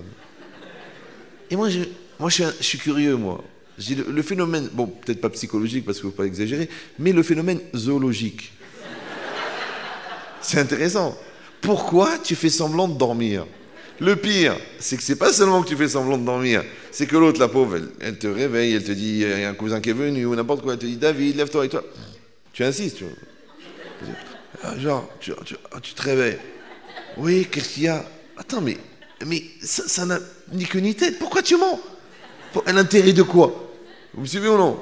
Tu as commencé par faire semblant, et après, elle t'a réveillé, donc tu fais genre l'homme chun, mais pourquoi tu me réveilles? Mais qu'est-ce que tu crées? Mais en vérité, elle n'a rien fait, parce que tu dormais pas. C'est bizarre, non? Oui ou non? Ça arrive. Ça peut arriver, ouais. Eh bien, ce gars-là, qui se fait croire à lui-même, qui fait croire à l'autre qui dormait, et que s'il est énervé, c'est parce que l'autre l'a réveillé, alors qu'il sait très bien qu'il ne dormait pas. C'est qui? C'est qui ce gars-là? Non, c'est pas moi. Tu dis, bah, c'est moi. Non, toi, t'es un gars normal, toi. C'est qui ce gars-là? Vous comprenez cette logique-là? Alors, je te dis encore une fois, l'autre, il est étranger de toi. Alors, c'est facile de voir qu'il se moque de toi. Toi, tu es étranger de l'autre. Donc, c'est facile de voir que toi, tu te moques de l'autre. Mais est-ce que tu es assez étranger de toi pour te rendre compte que toi, tu te moques de toi? Vous me suivez ou non? Alors, eux, ils appellent ça la projection. D'accord? Le Maharal, il l'appelle Sechel Anivdal. Nous, on appelle ça le moussard. C'est ça, le moussard. Le moussard, c'est se regarder vivre en temps réel et dire là, c'est moi, là, c'est pas moi, là, c'est vrai, là, c'est faux, là, c'est bien, là, c'est pas bien, là, je le voulais, là, je le pensais pas, là, je l'ai cru, là, c'est de ma faute, là, c'est pas de ma faute. Si tu n'es pas capable de mettre cette caméra au-dessus de ta tête, c'est très possible que tu vis même pas ta vie. Parce que c'est ça ce qu'ils font les gens. Les gens, ils réagissent à des ambiances, ils réagissent à des humeurs, ils réagissent à des situations, et après, ils cassent ou ils cassent pas, et après, ils passent leur vie à essayer de réparer ce qu'ils ont cassé alors qu'ils voulaient même pas le casser. Comme quelqu'un, je lui ai dit, écoute, je comprends pas. Il me dit, c'est quoi ton problème? Il me dit, bah, mon problème, c'est que je vis dans une maison où tout le monde fait la tronche. Je dis, ah bon? Tu veux la vérité? Je dis, les gens, ils font la tronche à cause de ta tronche à toi. Donc quand tu rentres, ouais, c'est toi qui amènes la ramma dans la maison, avec ton stress, avec tes midotes, avec tes khélas, avec tes... Donc maintenant, c'est toi qui crée cette ambiance pourrie. Donc tu veux la preuve? C'est que quand t'es pas là, ça se passe très bien. Je lui dis, tu devrais venir quand t'es pas là. Tu verrais. Comment ça se passe bien? Mais comme à chaque fois que tu viens, t'es là, ça fait le balagan. Alors c'est encore toute ma faute. Parce que c'est comme ça les gens qui travaillent pas les midotes. Où ils sont ou durs ou victimes. Ou ils imposent, ils tapent sur la table. Ouais. Un cours particulier, ça démarre à 12 000 €. Je vous conseille même pas d'essayer. D'accord. Oui. Donc, ou ils tapent sur la table, ou alors ils sont victimes. Ou ils crient. Ouais. Ce qu'on appelle des GG. Il y a des grandes. Ouais. Ou alors. Ah ben voilà. Tu vois, on m'écoute pas. Tu sais quoi, je sais même pas pourquoi je suis venu. Pourquoi? Parce que la Ga'ava, c'est la dignité des nuls. Les gens qui sont nuls sont obligés d'être orgueilleux. Mais les gens qui sont bons, ils n'ont pas besoin de frimer. Est-ce que vous me suivez? Un lion, ouais, un lion. Vous avez déjà vu un lion? Il fait 2 mètres. Il pèse 250 kilos. À chaque coup de patte, il enlève 10 kilos de viande. Il a une bouche comme ça. Est-ce qu'il y a marqué lion? Est-ce qu'il y a marqué dangereux? Il n'y a pas besoin. Parce que c'est un lion.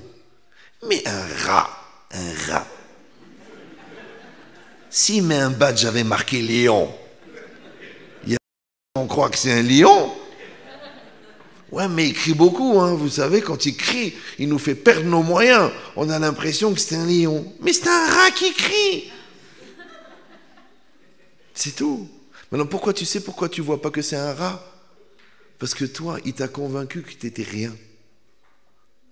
La force du fort, c'est la faiblesse du faible. Doucement, doucement, t'es une hamara, t'es une brienne, t'es une lourde, t'es une nulle. Je t'ai épousée par pitié, t'es grosse, t'es... Oh, elle fait comme ça. Elle est en anorexie de mort. Un poisson sorti de l'eau qui cherche un peu d'oxygène. Alors quand il lui fait un compliment par an, l'autre elle est... Et les maris, c'est pareil. Parce qu'il y a des gens qui se marient avec 1m85, et tu les vois au bout de 10 ans, ils font 1m22. Tu te dis, mais qu'est-ce qui s'est passé? Tous les jours, il y a Brel, il y a Juan, il y a Lourd, il y a débile. Regarde mon beau-frère combien il gagne. Regarde mes parents, et toi, rien, tu fais rien, tu es un nul, tu es un incapable. Je dis, mais comment il a réussi? Il a réussi ici. Tu le vois le matin, ils sont dans la souffrance. Et toute la journée, tu n'es pas capable, et pourquoi c'est comme ça, et pourquoi c'est pas comme ça, et pourquoi c'est pas comme ça, et pourquoi c'est pas comme ça, et pourquoi c'est pas comme ça. On ne peut pas toute sa vie demander l'ama. D'abord, ça rend malade, ça s'appelle un syndrome, ça s'appelle Serge. Les gens qui demandent lama.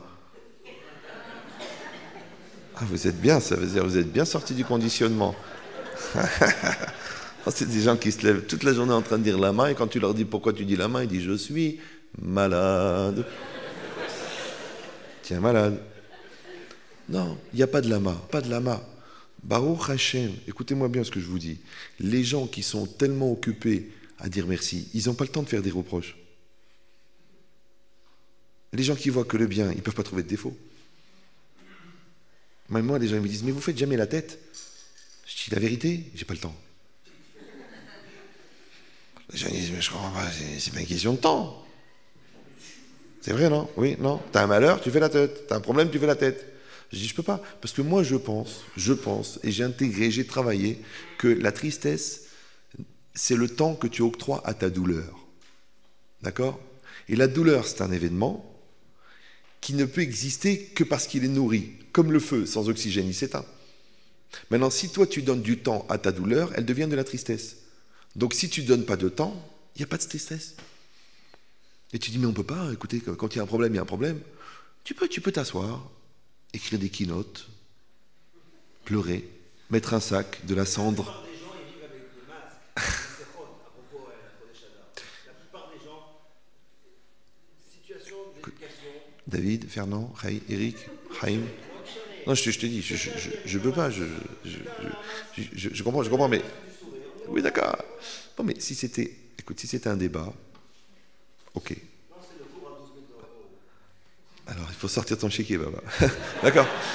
Ah bah oui, on parle pas en l'air. Non, non, je rigole, c'est beaucoup plus cher. D'accord, mais c'est quoi l'idée? Non, il y a quelqu'un il m'a dit, je te donne le jet, tu viens, je te paye l'avion en première classe, tu viens à Los Angeles, on fait un cours une fois par semaine, pendant 1 heure. Je dis, écoute, si j'avais 1 heure, je parlerais à ma femme. D'accord. Bon, alors c'est quoi l'idée? Je suis resté calme. Mais c'est quoi l'idée? Ouais. L'idée, c'est que c'est bizarre que l'autre, il arrive à voir ce qui se passe chez toi et que toi, tu n'arrives pas à le voir. Alors tu manques de recul sur toi-même. Eh bien, c'est ça le moussard. Oui, à se faire. Comment on étudie le moussard? Je ne sais pas qu'est-ce qu'ils font les gens. Ils tournent des pages, ils apprennent par cœur. Non, tu prends un texte. Le texte, il est écrit. D'accord? N'importe quoi. Un Pirkei Avot, un Messiat Tesharim, un Rav Dessler, un Parad. Ce que tu sens. Ouais. Tu prends la phrase. Tu l'analyses bien. Parce qu'il faut bien la comprendre. Bien, bien, bien. Tu l'as bien ouvert, décortiqué, une souga. Et après que tu l'as bien compris, tu mesures la distance qu'il y a entre ce qui est marqué et toi. Si tu penses que tu es ce qui est marqué, on devrait te demander des brachot dans la rue. Oui. Donc tu sais que ce n'est pas exactement ça. Donc tu prends la distance. Après que tu as calculé la distance, tu dis comment je vais rejoindre cet endroit-là de ce que je ne suis pas. Et pour ça, tu fais un ma'alar. Donc tu fais des kabbalotes. Donc tu as analysé la distance, tu as analysé le problème, parce que des fois c'est en une étape, des fois c'est en 10 étapes. D'accord? Tu ne peux pas faire, je fais tchouva, kodakavod, mais on ne fait pas de tchouva. On prend conscience de la gravité, on se sensibilise à l'importance, on mesure son degré d'Irat Shamaïm, son degré de conscience, son degré de cohérence, et étape par étape, on fixe un propre Shulchan Aruch pour arriver à être Mekayem, le vrai Shulchan Aruch qui a été donné par Hachem. Ça, c'est des étapes. Maintenant, c'est toi qui fixes les étapes. Si tu ne fixes pas les étapes, tu ne peux pas y arriver. Maintenant, toi, tu cries, oui, j'ai lu, je sais. Mais savoir, ça ne sert à rien. Vayadata, ve'ashevota elevavecha. Donc, il a dit le Rav Yecheskel Levinstein, la distance entre la Yedia et la Yedia, la distance entre l'ignorance et la connaissance, elle est beaucoup plus courte que la distance entre la Yedia et la Hashava, la lève. Ça veut dire que c'est beaucoup plus facile de savoir ce qu'on ne sait pas que de devenir ce qu'on apprend. Parce que c'est là qu'il faut faire le travail. C'est pour ça que Hashava la lève, je ne sais même pas comment il faut traduire ce mot. Parce que Hashava la lève. Alors tu dis ramener au cœur. Oui. En français, on dit prendre à cœur. Plutôt qu'à carreau, pour les gens qui jouent à la belote. Oui. Oui. Mais c'est quoi Hashava la lève? Ça veut dire que tu ramènes les choses à ton essence. Et ton essence, c'est l'endroit en toi d'où tout démarre. Ça s'appelle la source de l'impulsion première. Tout ce que tu dis, tout ce que tu fais, tout ce que tu penses, ça vient de quelque part en toi. Et cet endroit en toi d'où ça démarre, c'est le bout de toi-même. Et moi, j'appelle ça la source de l'impulsion première. Et les chachamim, ils appellent ça le lève. C'est ça le cœur. Maintenant, le Rav Dessler, il dit Akol novea mi alev. Tout vient du cœur. Imalev nachon adeot nechonot. Maintenant, c'est quoi le cœur? C'est pas le cœur. Le cœur. Oui, la vibration, la passion, là. Non, le cœur, il dit le Maharal, c'est Merkaza Adam. Maintenant, toi, il faut que tu remontes à l'intérieur de toi pour savoir en toi qui c'est qui est là-bas, dans ce cœur-là. C'est pour ça qu'il dit, Ramim, le cœur est divisé en deux, Yetzara, Yetzeratov. D'accord? Maintenant, là-bas, ce jeu-là, qui est là-bas, qui est la source des choses, si toi, tu ne le connais pas, si toi, tu ne le maîtrises pas, si toi, tu ne le construis pas, eh bien, c'est pas toi. Alors, c'est qui? C'est pour ça que tu as des langages comme ça. C'était plus fort que moi, je ne l'étais pas moi-même, j'étais dépassé par les événements, c'est trop difficile, on ne m'a pas écouté, on ne m'a pas accompagné, on ne m'a pas compris. Mais c'est quoi tous ces langages d'absentéisme? C'est parce que tu es absent là où tu devrais être présent. Et cet endroit-là, c'est ça. Alors, je vous donne un inyan. Écoutez bien. C'est marqué dans la Torah, Ubechokotai telechu. Vous connaissez ce verset? D'accord? Et dans mes lois, vous irez. Maintenant, des fois, la Torah, elle dit Chokotai tishmeru, ouais, tekayemu, tiskeru. Là, la Torah, elle a dit telechu. Maintenant, quand dans la Torah, elle a dit telechu, vous irez, alors c'est quoi? Ça s'appelle la halicha. D'accord? Maintenant, la halicha, c'est la même racine que la halacha. Pourquoi? Parce que le Zohar, il dit Adam oler, un homme y va. Altikri alichot et la halachot. Ne dis pas alichot et la halachot. Ne dis pas déplacement, mais loi. Donc c'est quoi la loi? La loi, c'est la trajectoire de déplacement d'un juif. Comment un juif se déplace selon la halacha? Toi, tu dis quoi? Je suis mes humeurs, je suis mon instinct, je suis mes nerfs, je suis mon stress, je suis le regard des autres, je suis l'ambiance, je suis le groupe, je suis le troupeau. Non, tu suis la halacha. Tu suis la halacha. Maintenant, si je dis que la halacha, c'est le mode de déplacement, alors attention, là, ça devient très très vicieux, parce que la Torah l'a dit, Ubechokotai telechu, dans mes lois, vous irez. Maintenant, vous savez que Akadosh Baruch Hu, il a créé d'abord la Torah avant de créer le monde. Il dit le Midrash 974 générations, le Midrash Hashkoma, avant de créer le monde, Hachem a créé la Torah. Et ensuite, le Zohar, il dit Stakel Boraita ou Baralma. Ensuite, Hachem a regardé dans la Torah, il a créé le monde. Donc le monde est entièrement la projection de la Torah. Vous me suivez? Maintenant, si je dis que la Torah, elle exige de l'homme qu'il soit en mouvement dans le monde, c'est donc que le monde est en mouvement. Est-ce qu'il a dit Albert? On a entendu parler d'Albert. Albert, il a dit, chaque fois que je dis Albert, les gens ils disent Einstein. Mais mon père s'appelait Albert, bon, c'est pas grave. Donc Albert, il a dit, le secret de l'univers, c'est le mouvement. C'est un sujet très très intéressant. Si un jour vous avez l'occasion ensuite de le comparer avec le Maharal d'Antiferet d'Israël, qui est très très puissant, que c'est Chaval pour Albert, qui n'a pas étudié la Torah, il aurait vraiment gagné, bien qu'il ait d'une intelligence incroyable, mais qui reste relative par définition. D'accord? Alors, il dit quand c'est marqué Ubechokotai telechu, vous irez dans mes lois, il dit l'univers il est en mouvement. Et là la Torah qu'est-ce qu'elle dit? Ubechokotai telechu, donc vous serez en mouvement. Alors maintenant j'ai réfléchi à une chose, mais c'est une image. Vous êtes au bord d'un fleuve, comme ça. Et vous êtes immobile. Et il y a un fleuve. Et le fleuve, il avance, on va dire à 10 km/h. Et sur le fleuve, vous voyez un gars passer avec un petit bateau à moteur, un petit canot à moteur, et il va un petit moteur qui fait 2 km/h de puissance. Donc il descend à quelle vitesse le gars? À 12, parce que 10 du courant plus 2 du moteur. Il descend. Mais il a un gouvernail, il a un moteur, il descend. Et juste après, 5 minutes après, il y en a un autre qui descend le même fleuve, pratiquement dans le même temps, parce que l'autre il est à 12 km/h, lui il est à 10, qui suit le courant, qui est pris par le courant, qui voit le même paysage et qui descend la rivière. Super. Quand vous les regardez les deux, vous dites finalement les deux, ils se déplacent dans le courant. Super. Maintenant, la différence, c'est que celui-là, il a un moteur et un gouvernail, et celui-là, il a un tronc d'arbre. Maintenant, je vous rappelle que les troncs d'arbres n'ont pas de moteur et pas de gouvernail. Non, je l'explique, c'est important pour certaines personnes qui pourraient dire « Attendez, non. » Alors écoutez bien maintenant. C'est là, ça va être un petit peu, on va dire, j'espère, une lumière. C'est marqué dans la Torah « Ubechokotai telechu » dans mes lois, vous irez. C'est quoi le contraire d'aller? Rester, stagner, reculer. Le contraire d'aller, c'est laisser aller. C'est laisser aller. Mais non, mais tu dis, mais c'est pas vraiment le contraire d'aller, parce que aller c'est un mouvement, laisser aller aussi c'est un mouvement. La seule différence, c'est que là, le mouvement, tu le contrôles pas. Vous voyez celui qui est sur le tronc d'arbre, c'est le rachat, parce qu'il est dans le laisser aller. Et celui qui est dans le bateau, c'est le tzaddik, parce que lui, il est dans le aller. Quand la Torah elle a dit Bechokotai telechu, ça veut dire vous devez avoir un mouvement dynamique. Telechu, allez dans mes lois, allez dans mes lois. Ouais, allez. Il n'y a pas écrit soyez, il y a écrit allez. Oui. Donc si toi tu es dynamique dans un monde dynamique, tu es Mekayem ce que la Torah elle veut. Mais si toi tu es passif dans un monde qui est dynamique, tu ne fais pas ce que la Torah t'a demandé, parce que la Torah l'a dit Bechokotai telechu. Maintenant, le laisser aller, c'est pas seulement la flemme, ça peut être aussi que tu te laisses aller à tes mauvaises midotes. Tu dis, écoute, je suis coléreux. C'est du laisser aller. Maintenant, toi, tu dis, quand on me fait un compliment, ça m'encourage. Mais en réalité, c'est pas toi. Donc, toi, tu es une boule de billard, on te fait avancer avec un compliment. Donc, c'est du laisser aller. Maintenant, tu dis, mais moi, quand on me met la pression, j'avance. Donc, en vérité, c'est du laisser aller. Maintenant, toi, tu te laisses aller par ta gashmiou. Toi, tu te laisses aller par ta bêtise. Toi, tu te laisses aller par le mouvement. Toi, tu te laisses aller par l'ambiance. Mais tu es dans le laisser aller. Mais le laisser aller, c'est la touma. Vous me suivez ou non? Et aller, c'est la tahara. Ça, c'est le Yetzara, ça, c'est le Yetzeratov. Ça, c'est la vie, ça, c'est la mort. Parce que celui qui est en mouvement, il est acteur de sa vie. Mais celui qui est dans le laisser-aller, il est spectateur. Mais le pélé, c'est qu'il voit le même paysage, les deux.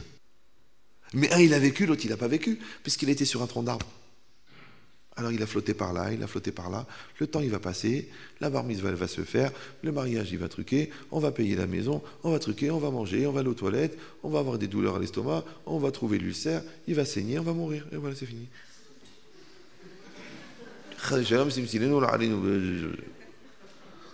Mais c'est dommage, parce qu'on t'avait dit regarde à quoi tu manges, arrête de te faire des soucis. Toi t'es bileux. Les gens ils viennent te dire écoutez j'ai du psoriasis, ou j'ai un ulcère, ou j'ai pire. Je dis, mais vous vous angoissez, vous prenez la tête, vous souffrez.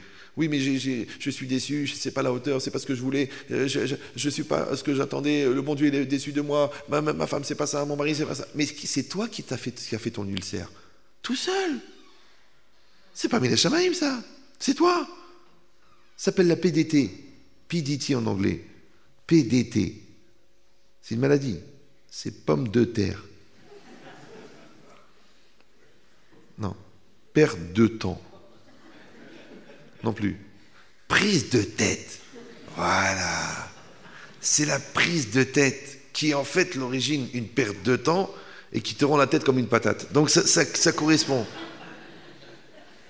Je dis, mais toi, tu te prends la tête. J'étais à Natania, je sais où je donne, et j'ai fait un cours. Et des parents, ils sont venus, des chinim, comme ça, ashkenazim, gentils. Rav Ben Chetri. On a un problème avec notre fille en Angleterre. Elle a attrapé avec des... Mais les religieuses, bien sûr, elle connaît toute la Torah, mais elle a un problème un peu schizophrène. Un peu... J'ai de la peine. Maman, j'ai dit, écoutez, madame, quel âge elle a 16 ans, 17 ans? Elle me dit 38 ans. Je dis 38 ans. Je dis écoutez bien. Je ne peux pas vous... Là, je suis fatigué, j'ai fait 2 heures de cours. Je ne peux pas m'asseoir avec vous, faire une thérapie. Je vous donne une clé. Une clé. Vous devez avoir conscience de votre problème, du problème de votre fille. Mais vous ne devez pas avoir l'angoisse. Parce que vous l'avez éduquée, vous l'avez aimée, vous l'avez accompagnée. Elle a commencé à être déréglée. Vous avez payé le psy, vous l'avez truqué, vous l'avez fait suivre. Après, elle est partie, elle s'est mariée à un fou. D'accord? Il l'a détruit moralement, mentalement. Elle a voulu son indépendance. Elle veut être à 100% de là où vous êtes. Vous envoyez de l'argent et vous aider. Eh bien, c'est tout. Oui, mais grave. C'est ma fille, c'est ma fille. Je dis à Rodon Colo, c'est un cousin de Marco Polo, très connu, d'accord? Mais ça, c'était pour elle, donc j'étais obligé de dire Raodan Kala, puisque c'était une ashkénaze, d'accord? Mais je lui ai dit, madame, arrêtez de vous rendre malade, ça ne va rien arranger. Vous pouvez allumer des veilleuses, vous pouvez prier pour elle, vous pouvez donner des bonbons dans les écoles pour qu'ils fassent chez Akol pour sa réfoua, tout est possible. Mais arrêtez de vous angoisser, ça ne va rien faire. Vous me suivez ou non? Mais dans cette discipline d'avoir conscience du problème, mais de ne pas être dans l'angoisse du problème. Mais ça, c'est un travail. Qui c'est qui m'a appris ça? Un grand rave à Paris qui était très malade. Il a eu la maladie. Un vrai Talmid Racham, pas comme moi, un vrai. Il étudiait 18 heures par jour, il connaît tout. À 20 ans, il connaissait le chasse. Je ne sais pas, 50 ans ou 60 ans, qu'est-ce qu'il a dans la tête? Il connaît tout. Il a eu la maladie à un moment. D'ailleurs, on va prier aussi pour lui encore. Et après... Un jour, quelqu'un était le voir, il a dit Rav, avec toute la Torah que vous avez étudiée, toutes les mitzvot que vous faites et que vous avez fait, et vous avez maintenant cette maladie, ça vous rend pas triste? C'est des fois, les gens te disent dommage qu'il n'a pas roté. Mais non, parce qu'il croit qu'il a parlé. Moi, je pense qu'il a roté, le gars. C'est pas... Et encore, je suis poli parce que dans une bêta Knesset, sinon j'aurais dit une autre origine pour cet effet gazeux. Mais restez calme. Non, je suis énervé quand je vois des choses pareilles. Nous, on n'ose même pas les gêner et les truquer. L'autre, il vient comme ça, il lui étale sa lourdeur. Je dis, wow, le droit de se taire, il est constitutionnel, non? Bon, alors, je lui dis, il lui a dit, mais Rav, avec toute cette Torah que vous étudiez, vous avez étudié, ça ne vous rend pas triste d'avoir la maladie? Écoutez ce qu'il a. Regardez la réponse d'un vrai Talmid Racham. Écoutez, elle est violente. Il a dit, Dieu, il m'a déjà envoyé une maladie, je ne vais pas rajouter une deuxième. Je ne sais pas si vous comprenez. C'est que la tristesse n'est pas obligatoire. Elle n'est même pas midera banane. Alors que les gens, ils le vivent comme si c'était Minatora. Il y en a, ils en font une chita. Il y en a, ils en font une religion. Ça s'appelle le bouddhisme. C'est des gens qui boudent pendant des années. Qui est devenu ensuite l'Om Shun. Ensuite le Sum. Il y en a même qui ont atteint le Le summit, on dit le summit. Le summit du somme, qui devient ensuite l'arsum. C'est encore un niveau supérieur. Mais ils connaissent une seule recette de gâteau, le cake. Et ils le servent en tranches. Ça s'appelle tranche de cake. Je dis, mais pourquoi? Pourquoi cette psychorigidité? Pourquoi cette rigidité cadavérique? On a le temps d'être rigide et cadavérique. Je ne sais pas si vous me suivez.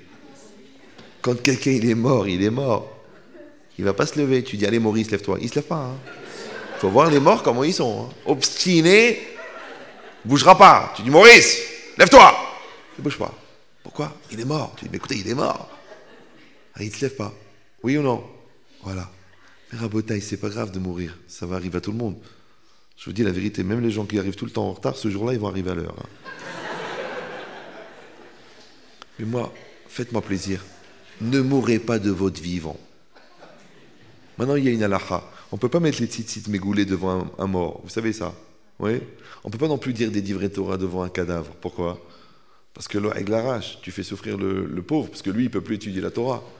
Alors moi, je pose la question. Je dis, mais je ne comprends pas, mais de toute façon, il est mort. Non, tu n'as pas compris. Son corps, il est mort, mais sa conscience, elle est vivante. Donc lui, il entend les divrei Torah, même si c'est un rachat gamour, maintenant qu'il est au lama mémet, il sait l'importance de la Torah. Donc en fait, c'est un tzaddik maintenant qui est emprisonné dans un gouffre qui est mort. Alors, je voudrais faire les mitzvot, mais il ne veut pas, il est mort. Alors moi, je pose la question idiote. Celui-là, il est emprisonné dans un corps qui est mort. Celui-là, il est emprisonné dans son entêtement. Celui-là, il est emprisonné dans son obstination. Celui-là, il est emprisonné dans sa victimisation. Celui-là, dans son mshon. Celui-là, dans sa vision qu'il faut, si on est froum, il faut être triste. Chacun, c'est une lecture. Ouais. Alors, il est emprisonné. Alors, il est mort. C'est ça, le laisser aller. Mais lève-toi, Maurice, lève-toi. Quand tu seras mort, on t'enterrera. Mais pour l'instant, t'es pas mort. Lève-toi, va t'excuser, va dire à ta femme, excuse-moi. Tu t'es trompé, t'as mal jugé. Va dire à ton mari, écoute, je pensais pas que ça te faisait de la peine. Voilà, je vais arrêter de te dire des mots méchants. Fais-le. Non, c'est lui qui a tort, vous le connaissez pas. Il est fou, c'est un cas d'école, c'est une malade, il a qu'à soigner, qu'il a voir un arabe, qu'il a voir un truc. De toute façon, c'est de sa faute. Je voulais pas faire la lia, c'est lui qui l'a fait. Mais pourquoi tu restes bloqué? Pourquoi tu restes bloqué? C'est quoi ton but? C'est quoi ton projet? Alors de là, j'ai appris une chose. Encore une fois, ça n'engage que moi, au pire, j'ai raison. Que la vraie avoda d'un homme dans ce monde, les gens ils croient d'étudier toute la Torah, et de faire des mitzvot, et de faire des enfants, et d'acheter un appartement à chaque enfant, et de trouver une corde pour se pendre à la fin du... Non, le vrai avoda d'un homme, moi je pense, c'est la remise en cause. La remise en cause. Pourquoi? Parce que quand tu veux te mettre en colère, et tu ne te mets pas en colère, c'est une remise en cause. Quand tu es sûr que tu as raison, mais au fond tu sais que tu as tort, tu te remets en cause. D'accord? Quand tu as envie de faire une belle avéra de Istaklo de Banachim, comment tu fais pour ne pas le faire? Tu te remets en cause. Quand tu vas juger les caves Zechout, c'est parce que tu as remis en cause ton envie de juger les caves Rova. Donc en vérité, toute notre vie, on fait de la remise en cause. D'accord? Tu veux faire de la bracha comme ça? Non, tu dis attends doucement. Baruch, Ata, Hashem, Elokeinu. Tu veux faire le Kriyat Shema tous les jours. Shema, Israël, j'ai oublié. La Kavala, je crois là-haut, celui qui n'est pas mis de Kavin, il faut recommencer. Et tous les jours, Aodon Kolo, Shema Israël. Et voilà, tous les jours, tu fais 2 fois. Mais je t'ai réchouillotte, c'est grave. Tu dis, bon, j'avais 14 ans, mais là, t'as 62. Et j'ai pas pensé, j'ai pas réfléchi, j'ai fait trop vite, j'avais peur de rater le minyan. Tous les jours. Ça veut dire qu'il n'y a pas de remise en cause. Donc la avoda, c'est la remise en cause. Vous me suivez ou non? Voilà. Maintenant, la remise en cause, c'est quoi? C'est cette capacité à switcher. C'est comme ça. Maintenant, si toi, tu es rigide, maintenant que tu es rigide parce que tu es carré, que tu es rigide parce que tu es keblo, que tu es rigide parce que tu es psychorigide, que tu es rigide parce que tu es orgueilleux, que tu es rigide parce que tu as compris que le froum, ça veut dire bête. Il y en a qui pensent comme ça. Ouais. Alors, tu es foutu. Tu peux pas bouger. Donc, tu es condamné. Donc, toi, tu t'es mis enfermé dans l'écorce du tronc d'arbre qui descend le fleuve, avec le paysage qui passe. Et tu es victime. Pourquoi? Parce que tu n'as pas fait le travail. Vous savez que quand Avram Avinu, Hachem lui a ordonné de tuer son fils, sacrifier son fils. Donc il a dit à son fils, viens, on s'en va. connaissez le Midrash, au bout d'un moment, ils étaient les deux sur la route. C'est marqué dans le Passouk. Yitzhak, il a dit, papa, voilà le feu, voilà le couteau, voilà le bois, où est le korban? Et Avram, il a regardé, il a dit, Dieu, il pourvoira. Mais ça travaille dans la tête d'Avram. Avram, il dit, attends, il veut faire des mitzvot, mais il a qu'à le faire lui-même. Pourquoi il veut me sacrifier moi? Il a qu'à sacrifier lui. Non, il a accepté. Avram Yagen, Yitzhak Iranen. Il dit, le Midrash, c'est quoi? C'est Avram Yitzhak en train de marcher vers la Hakeda. Maintenant, arrivé à la Hakeda, il a mis le misbéach en pierre, il a mis du bois, il a mis son fils dessus. Qu'est-ce qu'il a dit, Yitzhak? Attache-moi bien, écoutez bien. Vous connaissez ce Midrash? Il a dit, attache-moi bien, de peur que par réflexe, quand tu vas me toucher avec le couteau, je vais bouger et la shrita, elle va être psoula. Quand vous avez chez l'ophtalmo, il vous dit, monsieur, ouvrez l'œil s'il vous plaît. Il vous tient comme ça, il vous dit, ouvrez l'œil, je vais juste, on va essayer de mettre la lentille. Et malgré qu'il te le dit et que c'est pour ton bien et que tu veux le faire, tu fermes l'œil. Tu sais, c'est un réflexe. Excusez-moi, mais gardez l'œil ouvert. J'arrive pas, monsieur. Je ferme l'œil. C'est un réflexe. Alors si déjà, c'est un calvaha mort. Si déjà, quand on met le doigt dans l'œil, tu fermes l'œil, bien que tu sais que tu dois le garder ouvert parce qu'il est en train de te mettre une lentille. Alors quand quelqu'un il te met le couteau sur la gorge, pour t'égorger, tu ne vas pas avoir le réflexe de bouger. Alors Yitzhak, il a dit, attache-moi bien, comme ça je ne vais pas bouger par réflexe et rendre psoula la shrita. Voilà, vous avez compris qu'est-ce que ça veut dire la gvoura de Yitzhak. Ça va? Super. Un peu plus tard, tout le monde connaît l'événement, vous avez lu les textes, qu'un jour, Yaakov Avinu, il a voulu obtenir la bracha de Esav. Il a mis les habits de Esav. Il s'est fait passer pour Esav. Il est Ish Emet, mais il est quand même obligé de mentir pour obtenir la bracha. Son père, il s'appelle Yitzhak, il est convaincu que Esav est un tzaddik et que lui, il a besoin de la bracha. Mais que Yaakov, lui, n'a pas besoin de la bracha. Maintenant, tout le monde est au courant que Esav est un rachat, sauf son père. D'accord? Bon, Hachem, il dit le Zohar, il dit qu'il a été aveuglé, tout ça. Bon. Maintenant, moi, ce qui m'intéresse, c'est pas ça. C'est qu'au moment où Yaakov a reçu la bracha, il s'en va. À ce moment-là, Esav rentre. Là, Yitzhak, il comprend qu'il s'est fait avoir et qu'il a maudit, il a béni Yaakov, alors qu'il devait bénir Esav. Maintenant, voyez ce moment-là, cette seconde-là, cette demi-seconde, où Yitzhak, il a compris qu'en fait, Yaakov lui a menti, il s'est fait passer pour Esav, mais il a aussi compris que Mina Shamaim, la bracha, elle est arrivée chez Yaakov, donc c'est Yaakov qui devait recevoir la bracha. Donc lui, il s'était trompé en pensant que Esav était un tzaddik, mais en vérité, c'était un rachat. Mais cette déception-là, mélangée avec le fait de se dire que j'ai été trompé par mon fils, qui est soi-disant Midata Emet, mais d'un autre côté, je me suis trompé, moi-même je me suis trompé, moi aussi je me suis fait tromper, et d'un autre côté, ça m'a menti. Normalement, par réflexe, par nature, il aurait dû maudire Yaakov. Mais en 3 secondes, il a dit, je me suis trompé pendant 30 ans, et ça avait été un rachat. Mina Shamaim, c'était Yaakov qui devait recevoir la bracha, et que moi je l'accepte sur moi, et que non seulement je l'accepte, mais je confirme la bracha en disant Gam Baruchiyeh. Vous me suivez? Alors j'avais lu un commentaire, il avait dit, je crois que c'est Rav Dessler, mais je n'arrive pas à le retrouver, donc je ne veux pas mentir. Il a dit que l'Aïd Gabrout, que Yitzhak, il a fait de ne pas maudire à ce moment-là Yaakov, elle était plus grande que l'Aïd Gabrout qu'il a eu dans la Hakeda. Pourquoi? Parce que si déjà, de se retenir, de s'enfuir quand quelqu'un veut t'égorger, c'est une remise en cause extraordinaire. Ouais. Mais là, de se rendre compte que tu t'es trompé sur plus de 30 ans, c'est une grande remise en cause. Ça va? Confirmé par musique, d'accord? Mais cette logique, c'est quoi? Elle marche, cette montre? Ah, Shimon, elle marche? C'est vrai? Il est 11h30? Oh, j'ai dû commencer tard, c'est pas possible.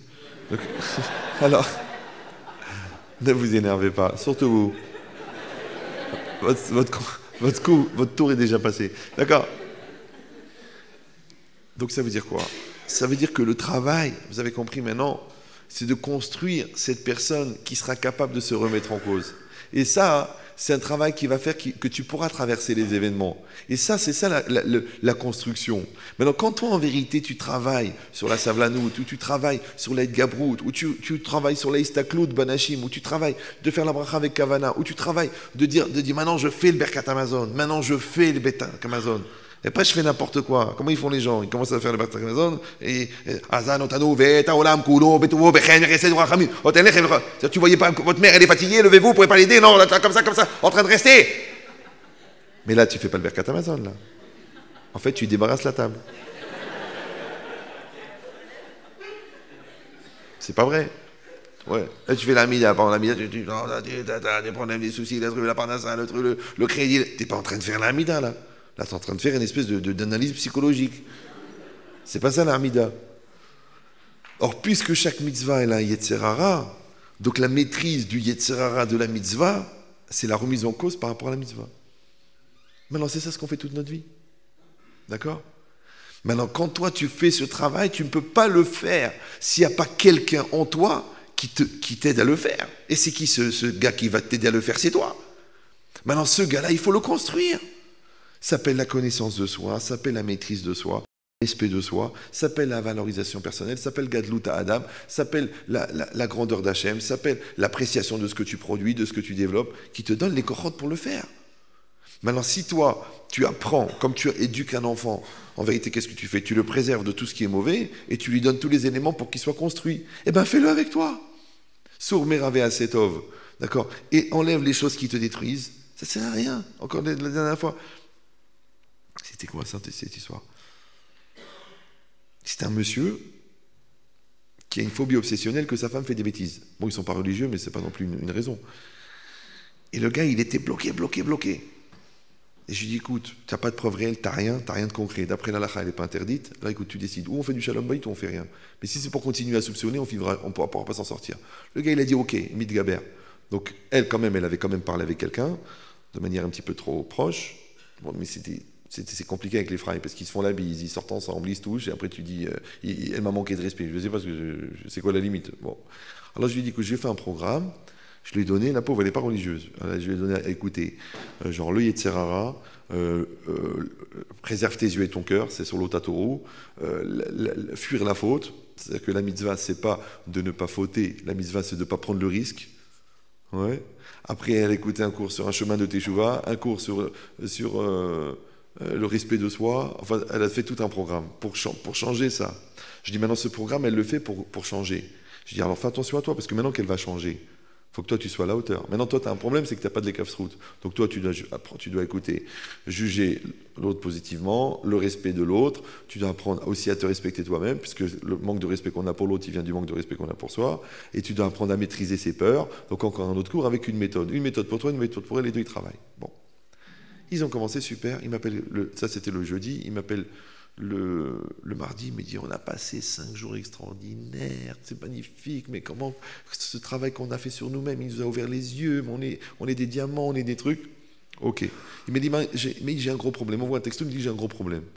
Je dis c'est quoi? Je l'appelle, c'est quoi ton problème? Il me dit voilà, on vient de diagnostiquer, alors allez-nous, un cancer du pancréas. Le gars il a 40 ans. Tu dis vraiment c'est...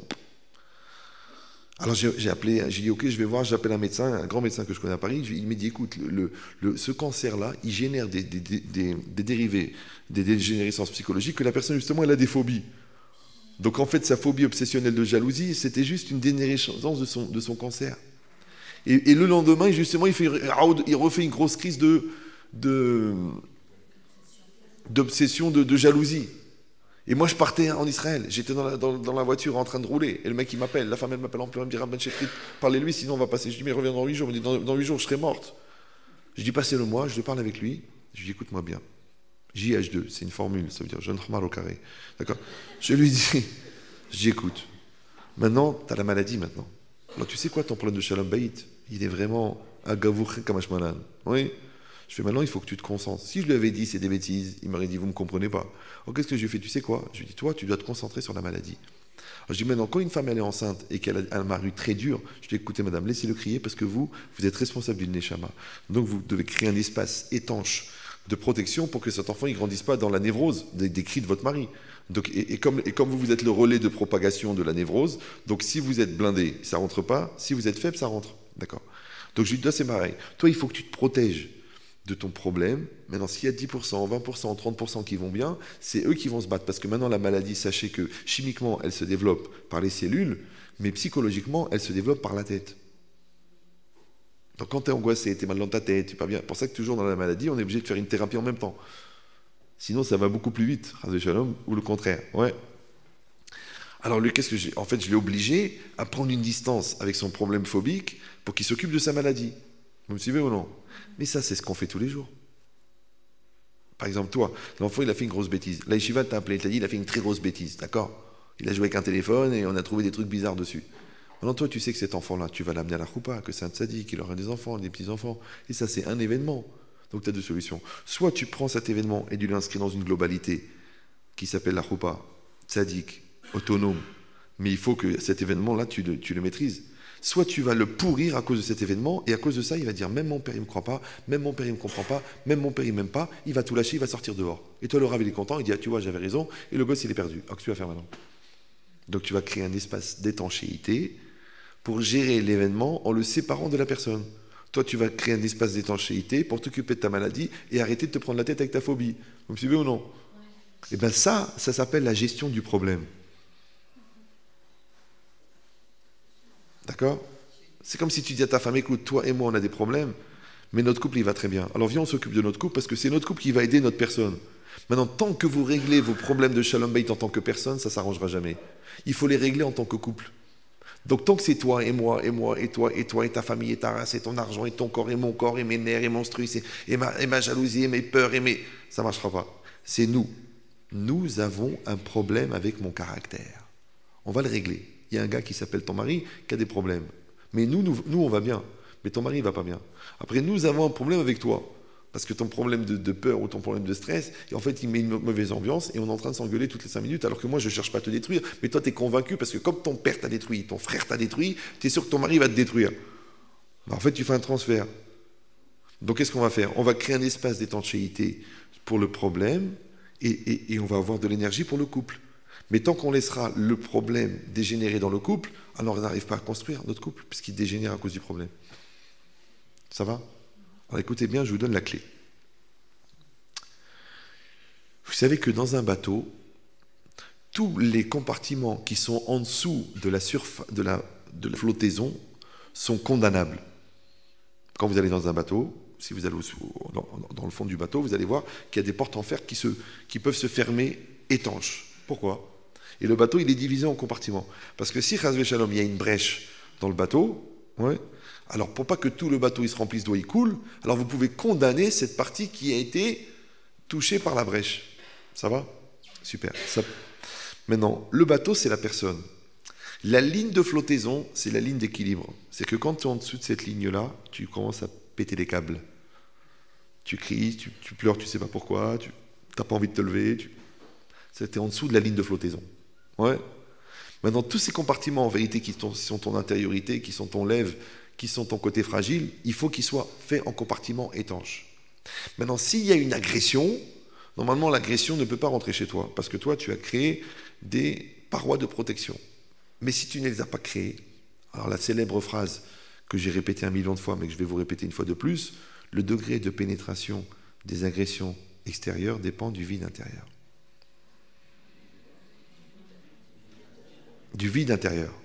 C'est que ce n'est pas la remarque de l'autre qui fait mal. C'est le vide qui est en toi qui a laissé pénétrer la remarque. Vous me suivez ou non? Maintenant, toi, tu ne sais pas ce que Hachem a prévu. Tu ne sais pas. Est-ce qu'il va prévoir que des bonheurs? Il va prévoir des problèmes, peut-être des malheurs, tu ne sais pas. Donc comme tu ne connais pas le programme, la seule chose que tu peux faire, c'est construire la personne qui va accueillir le programme qui se trouve accessoirement être toi. Ça va? Maintenant, il faut que tu aies une protection extérieure, c'est le blindage du bateau. Ouais. Ça s'appelle la dignité, la force, la confirmation de son projet, de savoir qui on est, ce qu'on veut. Et il faut que tu construises aussi le blindage intérieur du bateau, c'est la capacité à condamner les brèches. Donc l'eau ne doit pas rentrer, mais au cas où elle rentre, tu peux condamner. Ça va? Maintenant, écoutez bien. Imaginez un carré blanc. Et dedans, il y a un tout petit carré noir. Le carré noir, c'est le problème que tu as. Ça va? Maintenant, le vrai problème, ce n'est pas le problème. Le problème, c'est comment ce problème va dégénérer chez toi. Par exemple, tu as un doute sur quelqu'un. Alors ça te prend la tête, ça te paralyse, tu n'arrives plus à bouger. D'accord? ou tu as une douleur quelque part. Alors au lieu de faire des examens, tu dis j'ai mal, pourquoi j'ai mal, qu'est-ce que c'est? En plus mon père il a eu la maladie, et peut-être ça a démarré comme ça. Va faire un examen. Tu dis oui mais si je trouve que c'est la maladie, eh ben, elle est au démarrage, tu peux la soigner. Tu dis non j'ose pas amener Shanaïm, ça va se soigner, ça va se soigner. Eh ben, maintenant que la tumeur elle est tellement grosse que tu as envie de te marrer, on dit tumeur de rire. Ouais d'accord. Donc c'est parce que tu as laissé le traîner. À Odon Kolo, laisser aller. Maintenant, d'abord, tu vas chez le docteur, tu as un diagnostic. À partir du diagnostic, eh ben, tu décides. Qu'est-ce que tu dois faire? Tu veux faire de l'homéopathie ou tu veux faire de la chimio? Tu fais quelque chose. C'est pareil. D'abord, tu as un diagnostic, après une décision. D'abord la clarté, après la réalisation. Tu dis non, nous on fait comme s'il n'y a rien. Déni de réalité. Le déni de réalité, ce n'est valable que pour les gens qui ont un très haut niveau du Bitachon comme Baba Salé. Mais que toi, ton déni de réalité, en vérité, c'est une fuite en avant. Tu n'as rien réglé, mais tu fais comme s'il n'y a rien, ça ne règle pas le problème. Alors si tu as le niveau de bitachon du Baba Salé, fais comme si je t'ai rien dit. Mais comme les Baba Salé, on peut les compter sur les doigts de la main d'un manchot, qui lui-même n'a pas beaucoup de doigts. Voilà, donc c'est pas évident. Donc il faut avoir un peu la réalité de ce qu'on est. Maintenant, par rapport à ça, qu'est-ce qui se passe? Donc on a dit, il y a le problème, c'est la tache noire, et ta personne, c'est le carré blanc.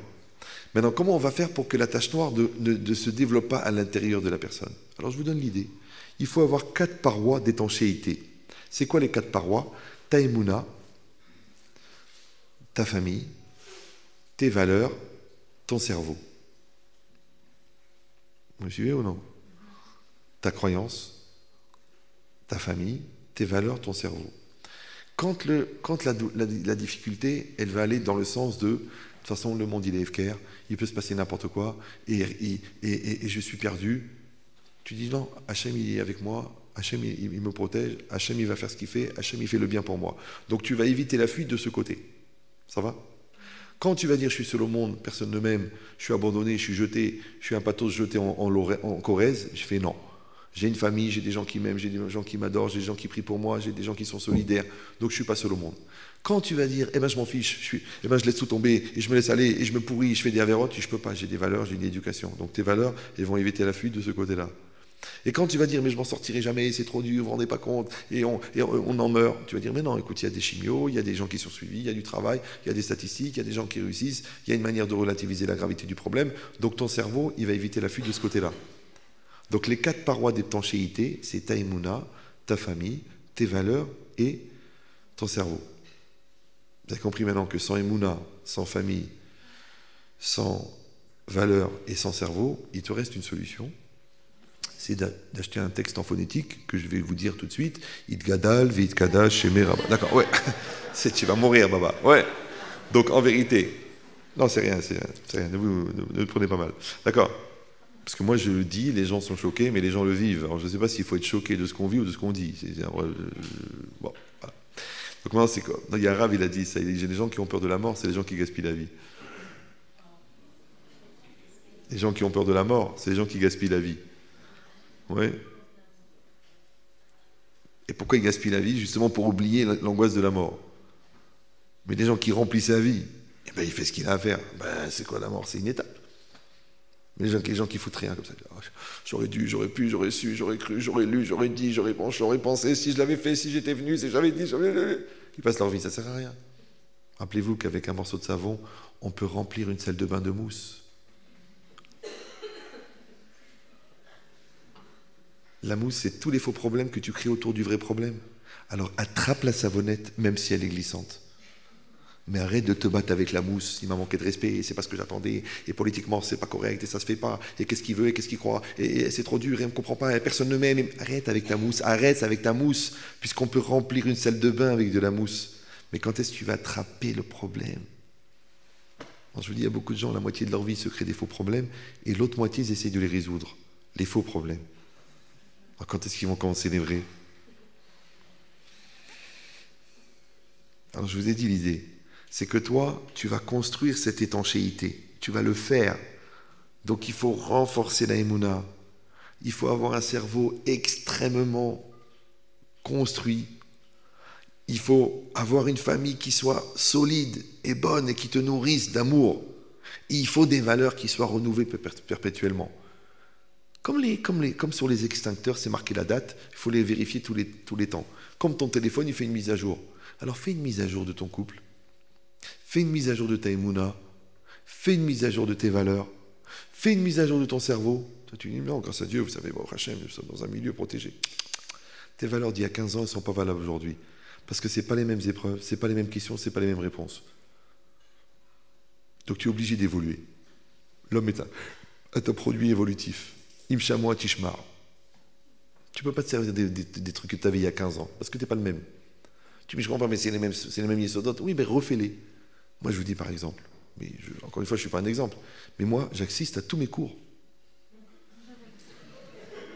Non, c'est vrai, j'assiste à tous mes cours. Chaque fois que je dis ça, les gens, ils rigolent. Mais c'est pas rigolo. J'assiste à tous mes cours, ça veut dire que c'est pas que je vous dis un cours, c'est que je refais la sougia avec vous. Comme si on avait un rave, nous, avec nous. Un fois, je l'ai attrapé, je dis, mais rave, ça fait 19 fois que vous refaites le marzor. Baba Kamav, elle vous sort du nez. Le ksot pour vous, c'est un pixou. Il m'a dit, mais ça n'a rien à voir. Il m'a dit, Ani Choser à la sougia, kol la sougia. Il dit, je refais la chose. C'est ça, Imshamoa Tishma. Et bien, quand tu revis la sougia, tu dois revivre ta Torah, tu dois aussi revivre ton couple, tu dois revivre ta vie. Ça s'appelle que tous les jours, tu es Bria Hadasha. C'est ça, Rosh Chodesh. Rosh Chodesh, ce n'est pas une date dans le mois. Rosh Chodesh, c'est Rosh Hadash. Rosh Hashanah, ce n'est pas le début de l'année. C'est Rosh Hashinui. Parce que Shana, c'est Milachon Shinui. Aval im en Shinui. Pourquoi une année de plus? Pourquoi faire le même brel que l'année dernière? Ça ne sert à rien. Rosh Hashinui. Ouais, Daf Hadash. Ish Hadash. C'est ça la vie. Tu dis, oh, vous savez, on ne peut pas... Rappelez-vous que le Rav Saadia Gaon, il faisait teshuva sur les mitzvot qu'il avait fait l'année d'avant. Pas les averot, les mitzvot. Les averot, quel averot, le Rav Saadia Gaon? Mais les mitzvot, il a dit avec la Torah que j'ai étudiée cette année, Animitraret à la mitzvot sha'asiti shana she'avra. Tu dis, attends, nous, alvaï, que des gens regrettent la vérote. Parce que tu dis, c'est pas bien, mais d'un autre côté, qu'est-ce que j'ai kiffé? C'est sourd. Ouais. Donc je lui donne la logique, c'est ça. C'est quoi l'idée? C'est que la personne, elle est en renouvellement. Et c'est ça le mouvement, de rester tout le temps en mouvement. Pour ça que les tzadikim y courent et que les réchaïm ne sont pas pressés. Parce qu'ils ont compris que la vie est un mouvement. Maintenant, les outils qu'on utilise ne rouillent pas. Les outils qu'on utilise ne rouillent pas. Les couples qu'on entretient n'ont pas de problème. Les gens qui s'investissent dans leur couple, bizarrement, à part le fait que leur couple évolue, eux, personnellement, évoluent. Parce qu'ils se servent de l'autre pour travailler leur propre midote. Maintenant, de savoir, est-ce que ton couple, il évolue parce que tu évolues, ou est-ce que toi, tu évolues parce que ton couple évolue, c'est la même chose. Les parents qui s'occupent de leurs enfants évoluent avec leurs enfants. Et c'est ça la différence entre l'éducation et l'élevage. Parce que l'éleveur de poulets, il a élevé 30 000 poules. Il doit avoir un QI de malade, puisque quand il rentre dans l'entrepôt, il entend cuit, cuit, cuit, cuit, cuit, cuit, cuit. Alors pourquoi il est le même brel? Parce qu'il fait de l'élevage. Alors je te dis, si toi tu n'évolues pas avec tes enfants, ça veut dire que tu fais de l'élevage. Mais si tu évolues avec tes enfants, pourquoi? Parce que tu prends à cœur, tu dis celui-là il est hypersensible, celui-là c'est difficile, celui-là il ne comprend pas du premier coup, celui-là on va se casser la tête, celui-là on va faire de l'éveil, celui-là on va rencontrer quelqu'un, celui-là on va voir un chacham, celui-là on va faire un petit poule, celui-là je vais le prendre à part, celui-là je vais l'emmener avec moi, aller me promener, celui-là je vais lui parler, celui-là. Si tu ne fais pas ça, l'enfant n'évolue pas. Pourquoi? Parce que l'enfant il va exister pour quelqu'un qui existe pour lui. D'accord? Mais Bichlal Mataïm Mané. Donc pour exister pour l'autre, il faut exister pour soi déjà. Donc tu vas être obligé d'exister toi-même pour faire exister l'autre. Donc les parents qui s'occupent de leurs enfants évoluent avec leurs enfants. Maintenant, si tu évolues avec tes enfants, tu évolues avec ton conjoint, tu évolues avec ta Torah, parce que tu vas encore trouver, tu évolues avec la paracha de la semaine, tu évolues avec le Sefer, tu reprends le texte, tu redonnes le shiur, tu travailles avec. Mais tous les jours, tu changes. C'est ça la Gemara, ce qu'elle dit la Gemara là-bas, qu'on est Dan Berosh Hashanah. Après, elle amène Rabbi Nathan et Rabbi, je ne sais plus comment il s'appelle. Il dit non, on est Dan Bechol Yom. Et l'autre, il a dit, on est Dan Bechol Sha'a. Vous vous rappelez ou non? La Gemara d'Aftet Zayin dans Rosh Hashanah. Rav Dessler, il dit, en mahloket. Taloui be ben Adam. Un homme normal, il est jugé une fois par an. C'est-à-dire quoi? Il a rendez-vous avec lui une fois par an. Mais les tzadikim, tous les jours, ils changent. Donc eux, on est obligé d'être Dan chaque jour. Mais l'autre, il change chaque heure. Chaque heure, c'est un Ish Hadash. Pourquoi? Parce que la caméra, elle est allumée tout le temps. Il dit ça, je peux l'améliorer, ça, je peux faire, ça, je peux travailler, ça, je peux remettre en cause, ça, je veux voir différemment. Ce kratchema, il va être le meilleur de ma vie. Ce cours-là, ça va être le dernier. Ouais, ce moment-là, je le passe avec ma femme, animé Kadesh et Azman Azé, d'être avec elle, positif, investi, grand, pur. Tu peux le faire ou tu dis non, c'est une soirée, bonsoir, bonsoir, on mange, oui, il n'y a rien, bon, on fait le 5e, non, à demain. Non, c'est ça la routine. Pourquoi il y a la routine? Parce qu'il n'y a pas de tridouche. Pourquoi la Torah n'a pas de goût? Parce qu'il n'y a pas de tridouche. Pourquoi l'enfant, tu ne t'intéresses pas? Parce qu'il n'y a pas de tridouche. Asher, Anochim et Tzavecha, Ayom. Tu dis, mais grâce à Dieu. Une fois, il est venu, il m'a dit, Rabbi, j'ai écouté votre cours sur le couple, mais franchement, c'est un petit peu utopique, votre question, votre truc, genre, il faut être capable de voir sa femme tous les jours comme le premier jour. Je lui dis, écoute, j'ai une autre solution pour toi. Tu ne peux pas la voir comme le premier jour. Il m'a dit, ben non, après 20 ans de mariage, une personne ne peut pas la voir comme le premier jour. Elle a changé, elle a grossi, elle a vieilli, elle a des rides partout. Il n'y a que la perruque qui est neuve. D'accord? Alors, je dis, écoute, j'ai une autre solution pour toi. Tu me suis avec moi? Il m'a dit, je te suis. Imagine, Laura Leno, il a attrapé la maladie. Et vous êtes chez le médecin. Et le cancérologue, il dit, écoutez, madame, sortez, il faut que je parle à votre mari. Il te dit, écoute, là, les métastases, elles ont touché le cerveau. Il lui reste 2 jours, peut-être 1 jour. Alors essaie de la rendre heureuse. Dis-moi, le dernier jour, qu'est-ce que tu vas faire? Tu vas faire la gueule, tu vas dire t'as rayé la voiture, tu vas dire t'as pas déposé le chèque pour les impôts, ouais, regarde la gueule des enfants, regarde comment tu es gros, ton caractère, et ta mère, elle m'a pas dit Shabbat Shalom. C'est le dernier jour. Donc tu vas être gentil, tu vas être aimant, tu vas être amoureux, tu vas être sympathique, tu vas la faire rêver, tu vas l'emmener à New York, tu vas faire quelque chose. C'est le dernier jour. Il m'a dit oui, je ferai le maximum. Je dis, oh, tu vois. Donc si tu n'arrives pas à la regarder tous les jours comme si c'était le premier jour, t'as qu'à la regarder comme si c'était le dernier. Il m'a dit, mais vous êtes fou. Vous êtes un fou. Il m'a dit, vous êtes un fou. J'ai dit, je suis un fou parce que je suis jeune. Imagine si j'étais âgé, ravagé. D'accord. Mais il a compris la leçon. Et Béhémet.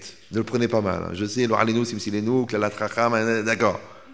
Mais peut-être c'est le dernier jour. Qui c'est? Pourquoi il n'y a pas tous les jours encore un petit jeune, là, 22 ans, rupture d'anévrisme? Et l'autre arrêt cardiaque, et l'autre il ne s'est pas réveillé, et l'autre... En vérité, on ne sait jamais. Maintenant, encore une fois, ce n'est pas dans l'esprit de dire on va mourir, ça y est, maintenant, Varga, Benamou, les bougies, le Kaddish, le Givat Shaoul. Non, de dire mais ce jour-là, il est là devant moi. Là, ce jour-là, il est là. Ouais. Moi aussi, je m'excuse d'être venu en retard.